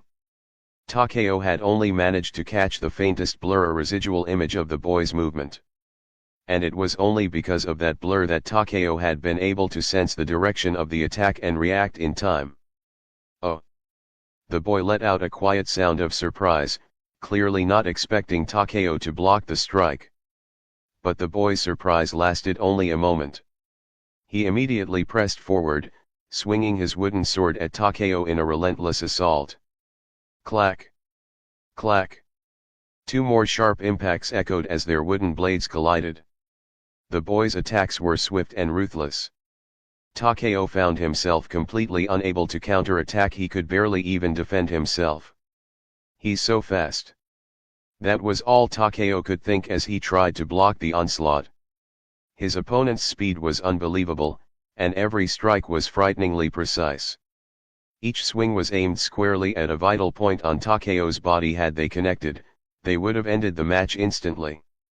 With strength and speed like this, if this had been back when they first met, Takeo wouldn't have even had the chance to react. He would have been taken down in a single move. Fortunately, Miss 2B had appeared in his mental realm. Thanks to her, Takeo's dynamic vision had improved. Otherwise, he wouldn't have been able to block even a single strike. But even now, this was already his limit. Clack clack! The sound of wood striking wood echoed again and again through the clearing. The wind began to stir, and a light mist started to rise into the air. The dust stirred up by the force of their clashing blows filled the air, blanketing the clearing. Only flashes of light from the blades could be seen through the haze. Blade flashes. Watching from the sidelines, Iori was utterly baffled. They were using wooden swords, weren't they? Where the hell were those flashes of light coming from? And more importantly, just who was that black-haired boy fighting the brat? No one knew better than Iori how strong the brat Takeo really was. He had slain the demon woman who nearly killed her with a single strike, and in the blink of an eye, severed the hand demon's arm when she couldn't even make a dent. His strength went beyond that of an average member of the Demon Slayer Corps. Even among higher-rank slayers, few would compare. And yet that Takeo was now being completely overwhelmed by a boy around his own age. Clack, clack, clack, clack. The sound of wooden swords clashing rang out non-stop from within the dust cloud. With the haze obscuring her vision, Iori couldn't see either of them. Only when a gust of wind finally blew the dust away did she clearly see the scene on the battlefield. The first to use a breathing technique was Takeo. The gale stirred by wind breathing tore through the air like a vicious blender, surging toward the black-haired boy he was fighting. But the boy didn't dodge. Just as Takeo activated his breathing, the boy unleashed his own, original breathing style. His wooden sword seemed to vanish from sight along with his entire body. A thin mist rose and unbelievably, it withstood the wild wind. In the blink of an eye, the boy and the mist closed in on Takeo's position. Before Takeo could even react, the wooden sword struck a vital point at his waist. The next instant, Takeo was blown away by the sheer force of the hit, landing hard at a distance. Mist breathing, first form, sea of clouds and haze. It's over. As I thought, this was a waste of time. The boy lowered his sword and turned away, not even sparing a glance at the fallen Takeo. But just as he turned, he heard Takeo's voice, "Over? Don't kid yourself. The real fight is just getting started." The boy stopped in his tracks and turned to look at Takeo. For the first time, a trace of annoyance appeared on his otherwise emotionless face. He flicked the wooden sword in his hand and said calmly, I don't understand what you're talking about. If this had been a real sword, you'd be dead. No, Takeo replied seriously. He tore off his outer coat, revealing a well-trained, muscular body underneath. Then he pointed to the spot on his waist where the boy had struck him earlier, grinning wide. Even if it was a real sword, I still wouldn't have died. Don't tell me your brain got. The boy started to throw a sarcastic remark, but stopped mid-sentence, stunned. He wasn't the only one. Iora and the twin girls, who had been watching from the sidelines, were frozen in shock as well. Because right before their eyes, the area on Takeo's waist where the boy had struck him, already swollen and bleeding, was now rapidly healing at a speed visible to the naked eye. Within just a few breaths, the wound on his waist had completely vanished, leaving behind unblemished skin without a single scar. The injury that boy had inflicted on Takeo had healed in an instant. 36. Are you a demon? He healed. Why did he heal so fast? Iora stared in shock at Takeo's abs, utterly confused. The boy's expression turned a shade more dangerous. He fixed his gaze on Takeo and asked, "Are you a demon? Are you blind?" Takeo shot back without hesitation, matching venom with venom. He pointed up at the already risen sun. You ever seen a demon walk around in broad daylight? This is my natural ability. Sure, it's not as fast as a demon's regeneration, but most fatal wounds aren't enough to kill me anymore. That's why I said you couldn't actually kill me with that strike of yours. Even if your sword had been real, it wouldn't have mattered. As Takeo's body continued to grow stronger, the regenerative ability inherited from old Man Logan had gradually improved as well. At the very least, most so-called fatal injuries no longer posed a threat to him. He just had to make sure his heart, lungs, and head stayed intact. The heart pumped blood throughout the body. If anything happened to it, then no matter how strong his regeneration was, he would still die. The lungs were essential for performing breathing techniques. If they were damaged, Takeo wouldn't be able to use his breathing at all and would be completely at the mercy of his opponent. And as for the head, that went without saying. It was the most vital part of all. If it were severed, Takeo would die instantly, no question about it. But conversely, aside from those three areas, Takeo didn't need to defend the rest of his body too carefully. I see. In that case, I suppose it's time to stop holding back. After confirming that Takeo wasn't a demon, the boy's previous dangerous aura dissipated, but it was immediately replaced by a far more intense pressure. It was the kind of spiritual pressure you'd expect from a bleach captain. Just the force of his presence alone was enough to make the heart tremble. Feeling the oppressive pressure radiating from the boy, Takeo's expression grew even more serious. This guy, this kid who looked to be the same age as him, was he really just a trainee? Don't tell me he's some Hashira candidate out here on a little field trip? Missed breathing, second form. The boy shifted into position, quietly announcing the name of his next technique. Takeo's expression grew even more serious. He gripped the wooden sword tightly with both hands, eyes locked onto the boy's every movement. It's coming. A thin mist suddenly unfurled before him, obscuring the boy's figure completely. Takeo could no longer pinpoint his exact location. Not even a full breath's time passed before the boy, hidden in the fog, surged forward. The flash of his wooden blade lit up the mist as he appeared right in front of Takeo in an instant. The sword came down suddenly, slicing toward Takeo's waist and abdomen. Takeo instinctively blocked it, but just as he parried the first strike, a second came immediately, and this time, he couldn't block in time. In just that fleeting moment, the boy unleashed at least 7 or 8 consecutive slashes. Takeo could only manage to react to 2 or 3 of them at most. Sharp flashes of the blade, cloaked in mist, nearly engulfed Takeo completely. This time, the boy was fighting seriously. His strikes were fast, sharp, and overwhelming. But if Takeo couldn't react, then he wouldn't try to. Of all the attacks coming at him in that brief moment, only a few were truly aimed at fatal points: the head, neck, and chest. As long as he protected those 3 vital areas, it wouldn't matter if the rest of his body took a hit. Clang, clang, clang. The decision was made in the blink of an eye. As soon as Takeo committed to it, the rest of the boy's strikes came crashing down. 3 sharp collisions rang out in near unison as the wooden blades clashed. The boy's figure reappeared beside Takeo, and as the mist dispersed, the crowd could finally see Takeo's battered form. 8-layered mist. The boy quietly announced the name of his technique after executing it. As for Takeo, his bare upper body was covered in red, bleeding marks. His waist, lower abdomen, under his ribs, and forearm all showed signs of fresh wounds. Had this been a real battle, he would have been seriously injured in that moment. Again. But Takeo paid no mind to the injuries on his body. With his breathing technique activated, his physical capabilities surged, and along with that, so did his regeneration. The bloody wounds left by the boy's slashes began to heal in just a few breaths, fading rapidly until only faint red traces remained to show they'd ever existed. Takeo pivoted, redirecting his stance and pointing the tip of his wooden blade at the boy.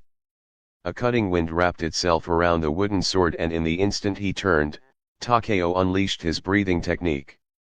Wind breathing, 3rd form, clean storm wind tree.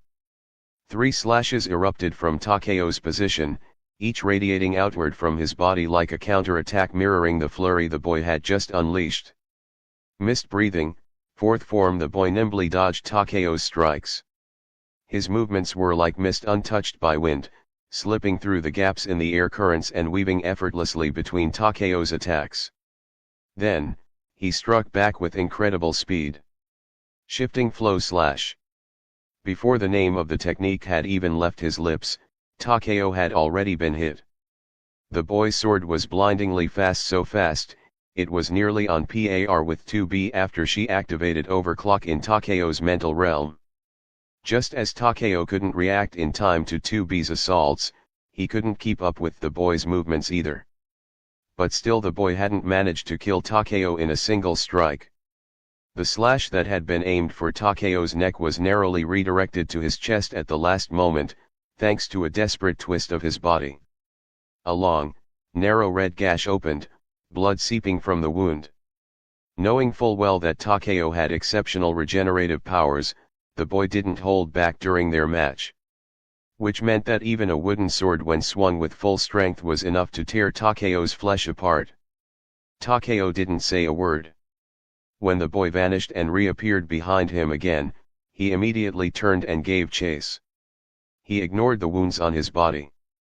He ignored all of the boy's attacks that weren't aimed at vital points. Takeo chose to fight with a wound-for-wound approach, forcing his way forward. Clack, clack, the sharp sounds of wooden swords colliding rang out once more. On the sidelines, Iora watched with growing concern in her eyes. Shouldn't he just surrender? She really wanted to say that to Takeo. It was just a sparring match, after all. There was no need to fight to such extremes. And from start to finish, not a single one of Takeo's strikes had landed on that boy. So why keep pushing? There was no shame in losing to someone stronger. If it were her in Takeo's place, she would have given up and begged for mercy without hesitation. Takeo. Iori softly murmured his name. She wanted to say something, but when she saw the serious expression on his face, in the end, she couldn't say a word. Back in the fight, after unleashing yet another 8-fold mist slash, the boy finally paused for the first time. The boy turned his head, looking calmly at the red-haired teen now covered in wounds, whose regeneration had noticeably slowed. Your healing relies on the enhancement from your breathing technique, or something like that, yeah. But now your breathing's grown ragged. Your recovery has slowed. Even so, you still won't yield. I don't know why, Takeo replied, blood trickling down his forehead, a grin tugging at the corner of his mouth, but for some reason. I just don't want to admit defeat to you. The blood running down his face only made his appearance more savage. This time, the boy didn't say much. He readied his stance again and said, "People who can't recognize their own limits are worse than weaklings. And the way you look right now, not even like a human, more like a demon. I'm starting to regret agreeing to fight you. Let's end this." Though his tone and expression remained calm and emotionless, it was clear to everyone watching his patience had run out. Earlier, the boy had still been holding back. But now this final strike was going to be full force. Proof of that? The moment he entered his stance, Takeo completely lost sight of him. By the time Takeo located his position again, the boy had already emerged from within the lingering mist right in front of him. Mist breathing, fifth form, sea of clouds and haze. It was a technique composed of a continuous flurry of high-speed slashes. This was currently the final form in the boy's self-created breathing style. In other words, it was also his strongest technique. If Takeo were to be hit by it, even though the boy was only wielding a wooden sword, there was no doubt he would be in serious danger. Sure, he could heal from it eventually, but at the very least, he'd be bedridden for quite some time. "I'm going to lose." In that brief moment of stillness, where time seemed to slow under the weight of fast-paced thoughts, Takeo whispered to himself internally. And yet, whether it was the impact of the boy's earlier words, or that phenomenon where your life flashes before your eyes in moments of crisis, Takeo suddenly saw the image of Rengoku Kyojuro flash before him. 37, Wolf breathing, first form Wolf Fang. Smack. Takeo's body was sent flying by Rengoku Kyojuro's wooden sword. He hadn't put up any defense, charging in recklessly like a brute, and unsurprisingly, he was sent hurtling backward by Rengoku's strike. This was Takeo's second day of combat training at the Rengoku residence. After learning about Takeo's exceptional regenerative abilities, Kyojuro had incorporated combat drills into the training regimen. Since Takeo could recover by the next day from almost any injury so long as it wasn't too severe, Kyojuro saw no reason to hold back. He did his best to push Takeo to his absolute limit. "Don't fight like a demon." Having just sent Takeo flying with a strike, Kyojuro called out sternly to the red-haired boy, who was now curled on the ground, clutching his stomach and struggling to stand. "You're a swordsman. Even if your regeneration is strong, that doesn't mean you should fight like a demon." "But, you said this was my advantage, cough cough." Takeo forced himself up from the ground, responding through pained breaths. It was Kyojuro who had said that Takeo's regenerative ability was his advantage. That's why Takeo had come up with this near suicidal, all-out style of fighting, basically trading blow for blow with him. But Kyojuro said sternly, "That's only a relative advantage. Compared to demons, you can't regenerate lost limbs. If a vital point is hit, you'll be incapacitated. So avoid trading injuries whenever possible. If you're going to trade a wound for a kill, then do it only when it matters." Trading blows would only end with Takeo seriously hurt. But if he traded a wound to land a decisive blow, then that would be a victory. After all, Takeo could recover from injuries, but if a demon were decapitated in that exchange, it would be gone for good. All right, you're right about everything. Guess I don't get to argue when you're my teacher now." Takeo muttered inwardly, but decided to take the advice seriously. It was, after all, advice from a current Hashira. He'd be an idiot not to listen. As he picked himself up from the ground, he suddenly heard Kyojuro ask, "Also, during battle you sometimes try to use your hands. Why is that?" I kind of learned to fight unarmed at first. So, some habits are hard to shake." Takeo answered honestly. Old Man Logan's combat techniques were mostly based on close quarters fighting using his claws. While he did occasionally wield weapons, it was rare. Because this instinct had been passed down to Takeo through the inherited memory, he too had a natural tendency toward hand-to-hand combat. But against demons, only Nichiren swords were effective. So after starting his breathing technique training, Takeo had been trying to shift his habits, forcing himself to become more comfortable using a blade. Still, Logan's instincts were too deeply ingrained. It hadn't even been a month, and Takeo was finding it difficult to adapt. I see. Then why not try channeling that habit into your swordsmanship? Kyojuro suddenly asked. Takeo looked at him, confused. A sword is simply an extension of your arm. There's no reason the techniques you can perform with your hands can't be translated to the blade. The moment you're able to merge those instincts with your sword, that may be the first step toward developing a breathing style of your own. That's what Kyojuro said. Though at the time, Takeo didn't really understand what a breathing style of his own truly meant. Especially since right after that, Kyojuro had launched him with a big kick straight into hellish training. But the events of that day had etched themselves deep into Takeo's memory. Even now they remained vivid. Time seemed to stretch endlessly as Takeo fell deep into thought. Countless images flashed through his mind in an instant. He stared at the incoming blade belonging to the black-haired boy right before him and at the wooden sword gripped in his own hands. And then, as if something within him had suddenly awakened, Takeo's mind cleared. In a moment of instinctual clarity, he slashed forward with his sword. No, he slashed twice. Two lightning-fast strikes, nearly simultaneous, sliced from opposite directions, closing in on the boy from both sides. The wind trailing behind the blades twisted into jagged arcs shaped like fangs. The wind blades, transformed from his wind breathing, faintly took the form of a wolf. The wolf's jaws opened wide toward the boy, then clamped shut in an instant. And at that moment, the continuous sound of wooden blades clashing erupted. Clack, clack, clack. The rapid clash of swords filled the air. Takeo's sudden breakthrough, his explosive reflexes and reaction speed, even caught the boy by surprise. Crack! The wooden swords splintered under the force of the clash. The sharp, clean sound seemed to mark the end of the battle. Takeo's and the boy's figures passed each other. Takeo took a brief moment to replay the sensation of that strike, committing it firmly to memory. He had finally created a breathing style of his own. And if he had to give it a name that truly fit the nature of the technique, it would be wolf. Wolf breathing.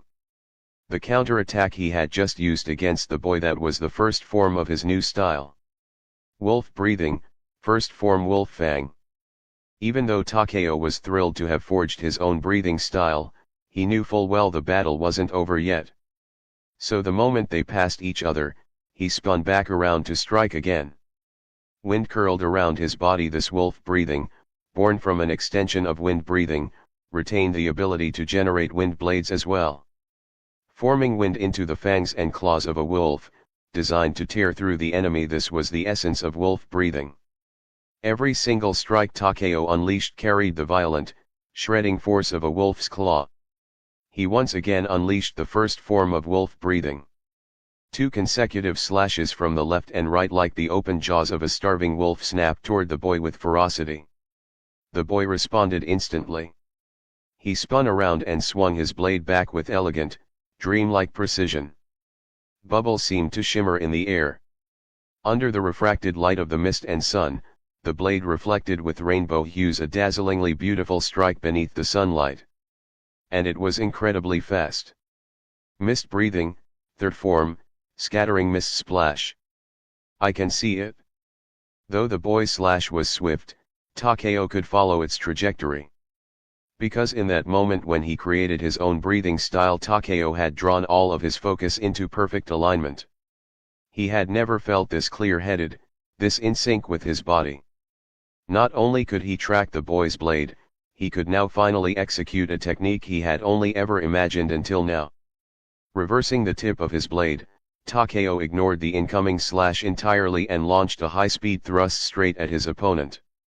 Takeo's blade pierced precisely through the gaps in the mist swoosh, and drove straight toward the boy's chest. Thud.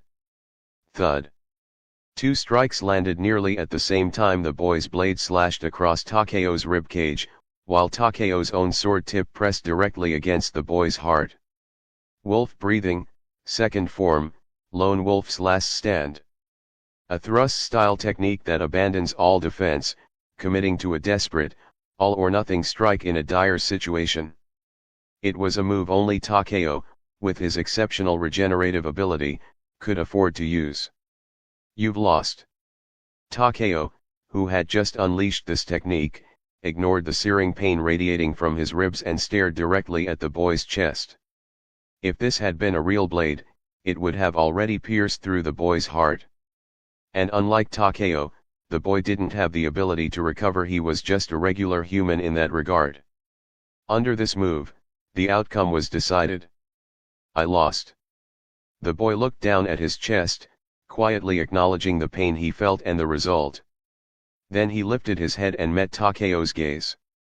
For the first time, those eyes that had always been so calm and empty, finally showed a flicker of something else. 38. Tokaido Muichiro's thoughts. Extraordinary talent is a blessing. But sometimes, it can also be a burden. Tokaido Muichiro had once heard Lady Amane Yabayashiki, the one who rescued him, say those very words. Because when your talent is too overwhelming, no one can keep up with you. You end up losing friends your own age. Back then, Muichiro was only 11. Even now, he had just turned 12. A child like that shouldn't have had to enter a place as cruel as the Demon Slayer Corps. But Muichiro was the descendant of the founder of breathing techniques, perhaps the only living descendant. The Corps needed to protect him, and also needed his talent and strength, to fight against the demons and ultimately, against the one and only Demon King. Kibutsuji Musen. That was why Amane Yabayashiki, wife of the Corps leader, had personally brought Muichiro into the Demon Slayer Corps. At the time, he had just survived a demon attack, his entire body covered in wounds and his past, erased from his memory. Amane didn't tell him about his history, and Muichiro never asked. He simply kept swinging his blade, again and again. To release a deep, inexplicable rage that only his body remembered, he kept swinging. Endlessly refining himself through the sword. That was all there was to it. Even when he was injured, Muichiro continued to train himself with a wooden sword. And 10 days ago, when he first picked up a real Nichiren sword and, without anyone teaching him, instinctively used mist breathing, that was when Amane Yabayashiki had spoken those words about talent. She had said them softly, almost like she was talking to herself, but Muichiro had heard her clearly. Normally, Muichiro wouldn't have remembered something like that. He hardly remembered anything he didn't find worth paying attention to. To put it bluntly, he had a poor memory, somewhat forgetful by nature. But during this final selection, Muichiro had remembered 2 things, something rare for him. One was this duel with the red-haired boy standing before him. The other, was the boy's name. Kamado Takeo. Muichiro felt certain he wouldn't forget that name because he was the only opponent who had ever defeated him in a match. Even if it was by exploiting an opening. Come to think of it, the reason he'd challenged Takeo in the first place was because he had sensed what was that thought again? Yes, that fighting alongside him would make him stronger. That was what Muichiro thought to himself. He didn't care about most things in this world. The only thing he truly cared about now was becoming stronger. Strong enough to cut down any demon. That was why, on the 3rd day after receiving his real Nichiren sword, Muichiro had entered the final selection. He wanted to become a member of the Demon Slayer Corps as quickly as possible, and the fastest way to grow stronger was through actual battle with demons. The final selection began quickly. At the time, Muichiro had swept a glance over the gathered participants, then immediately looked away. Not a single one of them had caught his attention. Everyone within his field of view was equally weak. None of them carried the presence of a true warrior. Maybe Lady Amane had been right, maybe it had been a waste of time for him to come to the final selection. But it was a required trial to join the Corps. Even he, the descendant of the founder of the breathing techniques, wasn't exempt. And yet, during this selection, Muichiro met someone who surprised him. A red-haired boy, Kamado Takeo, a boy roughly the same age as him. He had stopped Miuchiro in an attempt to find inspiration for creating his own breathing style. At the time, Miuchiro hadn't thought much of it. He didn't want to waste time there, so he struck at the boy. He hadn't used full force, only about a fifth of his strength. And yet, the boy had easily blocked the strike. That was the first time Miuchiro had felt surprise. And because of that, after the boy left, Miuchiro had actually chosen to follow him. He wanted to confirm the boy's true strength, to challenge him. If the boy turned out to be strong, perhaps it would help him grow faster as well. But unfortunately, the boy's behavior afterward had left Miuchiro a little disappointed. When facing a demon, he wasted time talking instead of finishing the fight. That kind of hesitation didn't seem like something a true warrior would have. Miuchiro felt let down by it, and with that, lost interest. But what Miuchiro hadn't expected was that the boy would dare challenge him. No, Miuchiro didn't think the boy was weak. He hadn't looked down on him. Judging by his age, the boy was about the same, maybe even slightly younger. To possess that kind of strength at his age, he was definitely someone with the potential to become a pillar of the Demon Slayer Corps in the future. But compared to Miuchiro himself, the boy was still far too weak. Even though Miuchiro had only been wielding a sword for a few days and had even been recovering from injuries before picking one up, perhaps it was the inherited talent from his ancestors, but within just those few days of using a real blade, Miuchiro had already surpassed the strength of a fully ranked demon slayer. And more than that, he grew stronger every single day. He was weaker yesterday than he was today.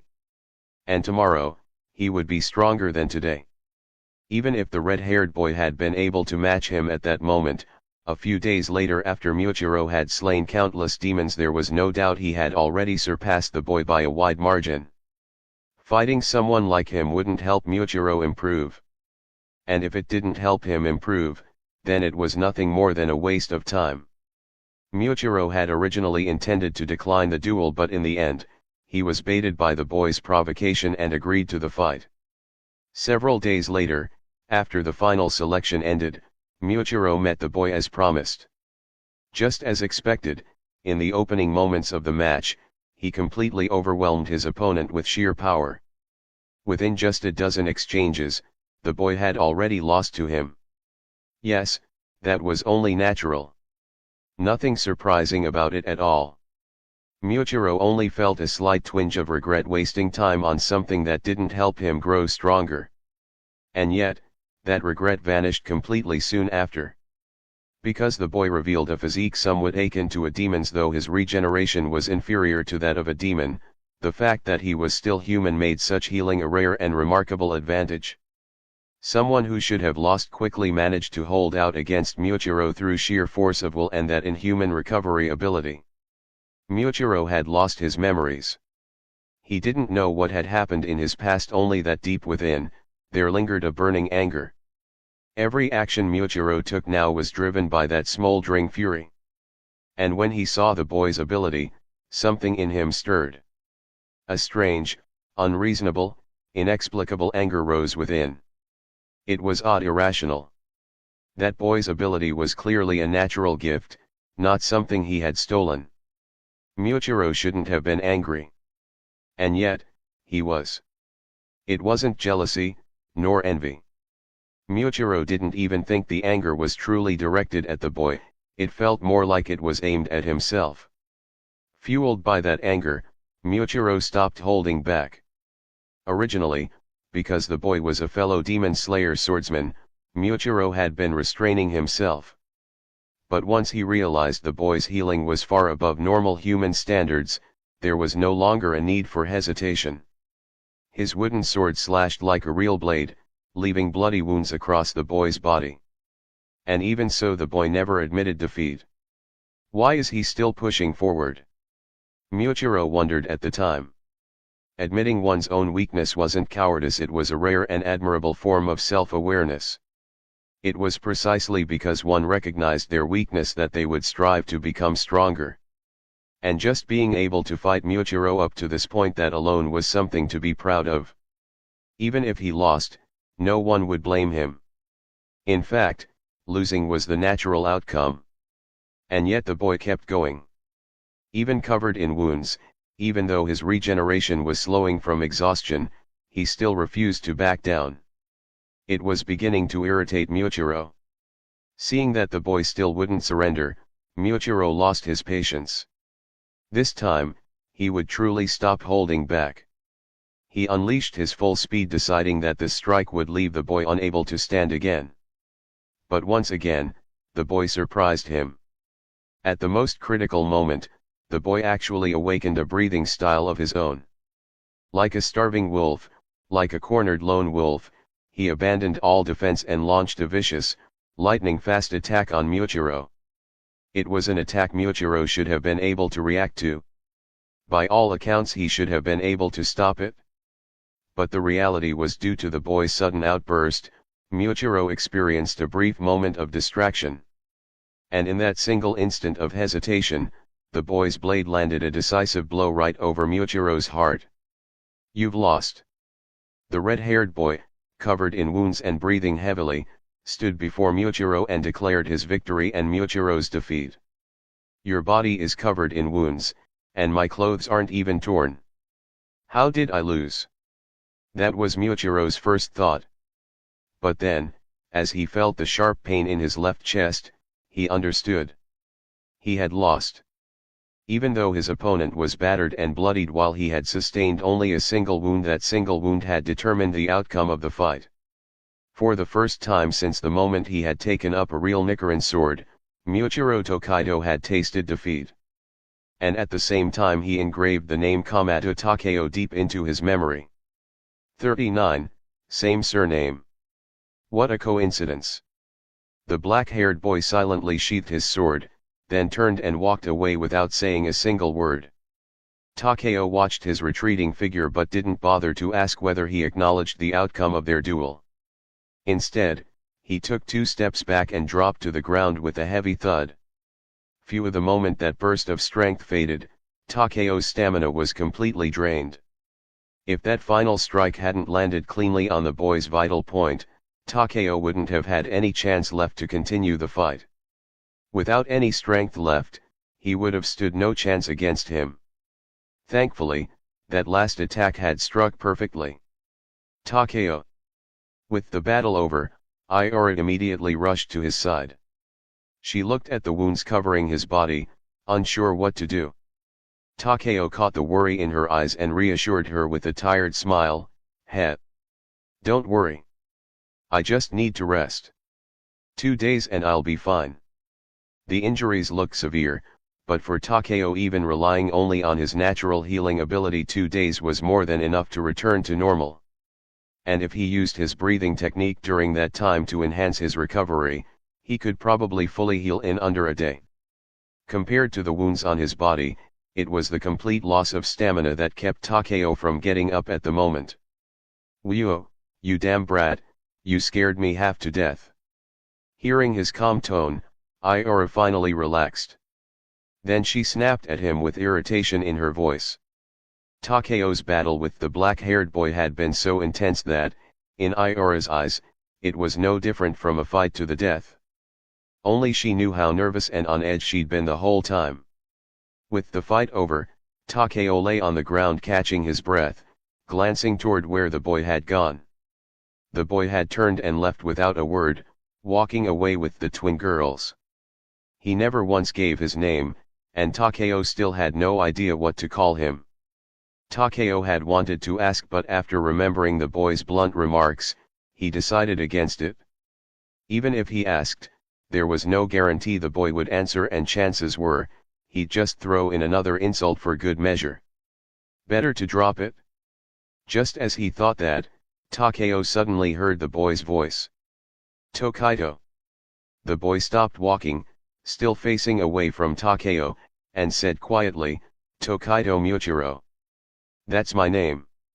And with that, he walked away with the twins, his figure gradually disappearing into the distance. "Tokaido. Miuchiro, huh? All right. I'll remember that name." Takeo etched the name into his mind, but just then, he heard Iora speak up, "That kid, he's a genius, even more talented than you." "Hey, I'll admit he's stronger than me, fine. But we're teammates, aren't we? Shouldn't you at least pretend to be on my side right now?" Takeo gave Iori a look of exasperation. "Seriously? Whose side are you on?"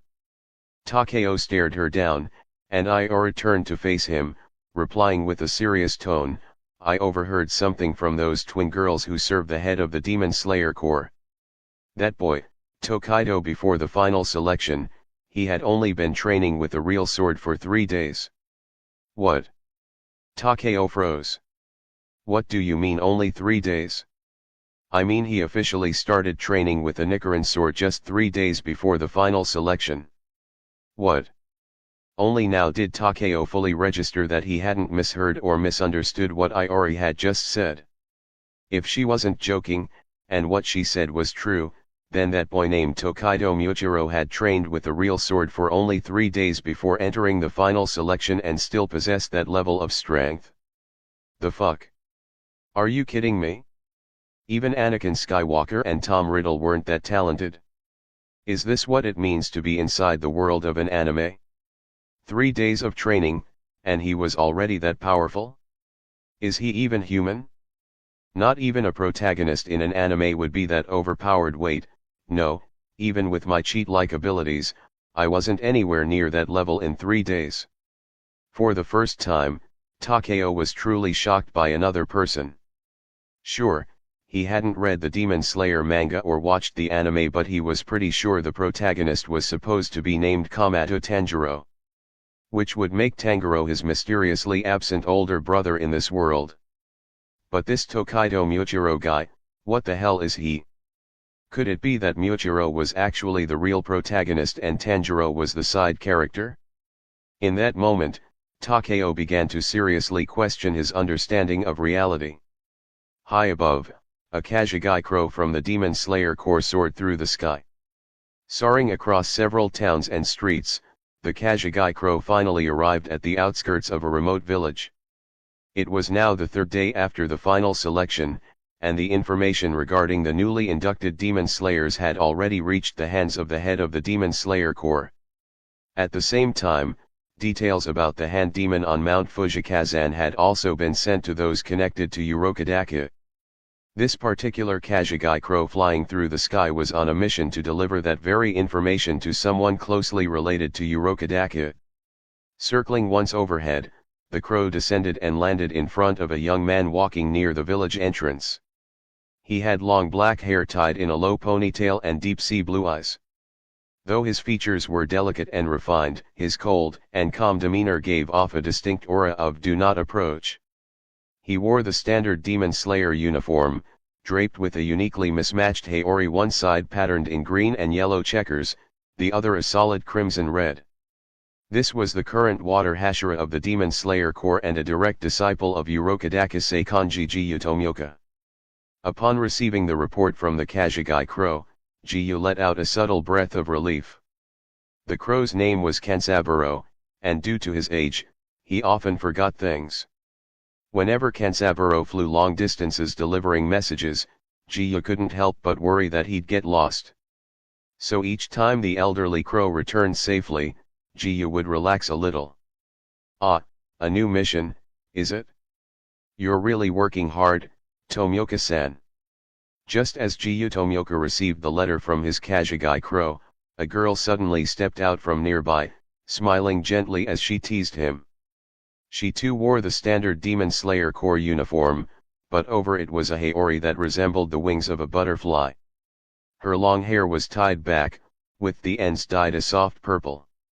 A butterfly ornament adorned the back of her head, and her eyes matched the purple tips of her hair. Her expression and appearance gave off a calm and soothing aura. Just one glance at her would leave anyone with a favorable impression. From her tone and the way she addressed Jiyu, it was clear that she was his equal, another Hashira. She was Shinobu Koko, the current insect Hashira of the Demon Slayer Corps. Shinobu and Jiyu usually covered different regions, but a recent mission had brought them together in this area. Now that the mission had been completed, they were preparing to return to their respective zones only for the Kajigai Crow to arrive with new information. Is it a new mission? Shinobu wondered. Tasks assigned to Hashira were never easy. More often than not, they involved powerful demons, perhaps even members of the 12 Kazuki, the elite ranks just beneath the Demon King himself. While the lower moons weren't worth much concern to the Hashira, they still posed a lethal threat to ordinary demon slayers. So, if this mission really did involve one of the 12 Kazuki, they would need to act fast. But Shinobu Koko's speculation was quickly dismissed by Jiyu Tomioka. No, Jiyu said as he opened the letter. His expression remained flat as he read the contents. It's something related to Master Urokodaka. Urokodaka-san? Is there a problem with the former water Hashira? Shinobu asked in surprise. Jiyu didn't respond. He silently folded the letter, tucked it away, and turned to leave. Shinobu. She knew Jiyu was always like this, but every time he walked off without answering, as if entirely in his own world, it still annoyed her. And this is exactly why people find you hard to get along with, Tomioka-san. She complained silently in her heart but said nothing aloud, simply following behind him. Jiyu walked ahead, his face unreadable, but the still waters of his mind had been stirred by the letter. The hand demon, the one who had preyed upon Urokodaka's disciples, had finally been slain. The souls of his senior and junior comrades could now rest in peace. But even so, the guilt that weighed on Jiyu for being the only one who survived remained. The hand demon's death had not brought him redemption. The heavy stone that sat at the bottom of his heart had not been lifted. But right now, Jiyu Tomioka wasn't going to dwell on those thoughts. He still needed to write a letter to his master, Urokodaka Seikanji, to inform him about the situation regarding the hand demon. However, among those involved in the hand demon incident, one name stood out: Sakuma Iori. Jiyu didn't recognize that name. But the other one, Kamado Takeo, caught his attention. Kamado. Wasn't the boy and the demon-turned-girl he had rescued a while ago also named Kamado? Jiyu fell into thought. Then it struck him. They have the same surname. What a coincidence.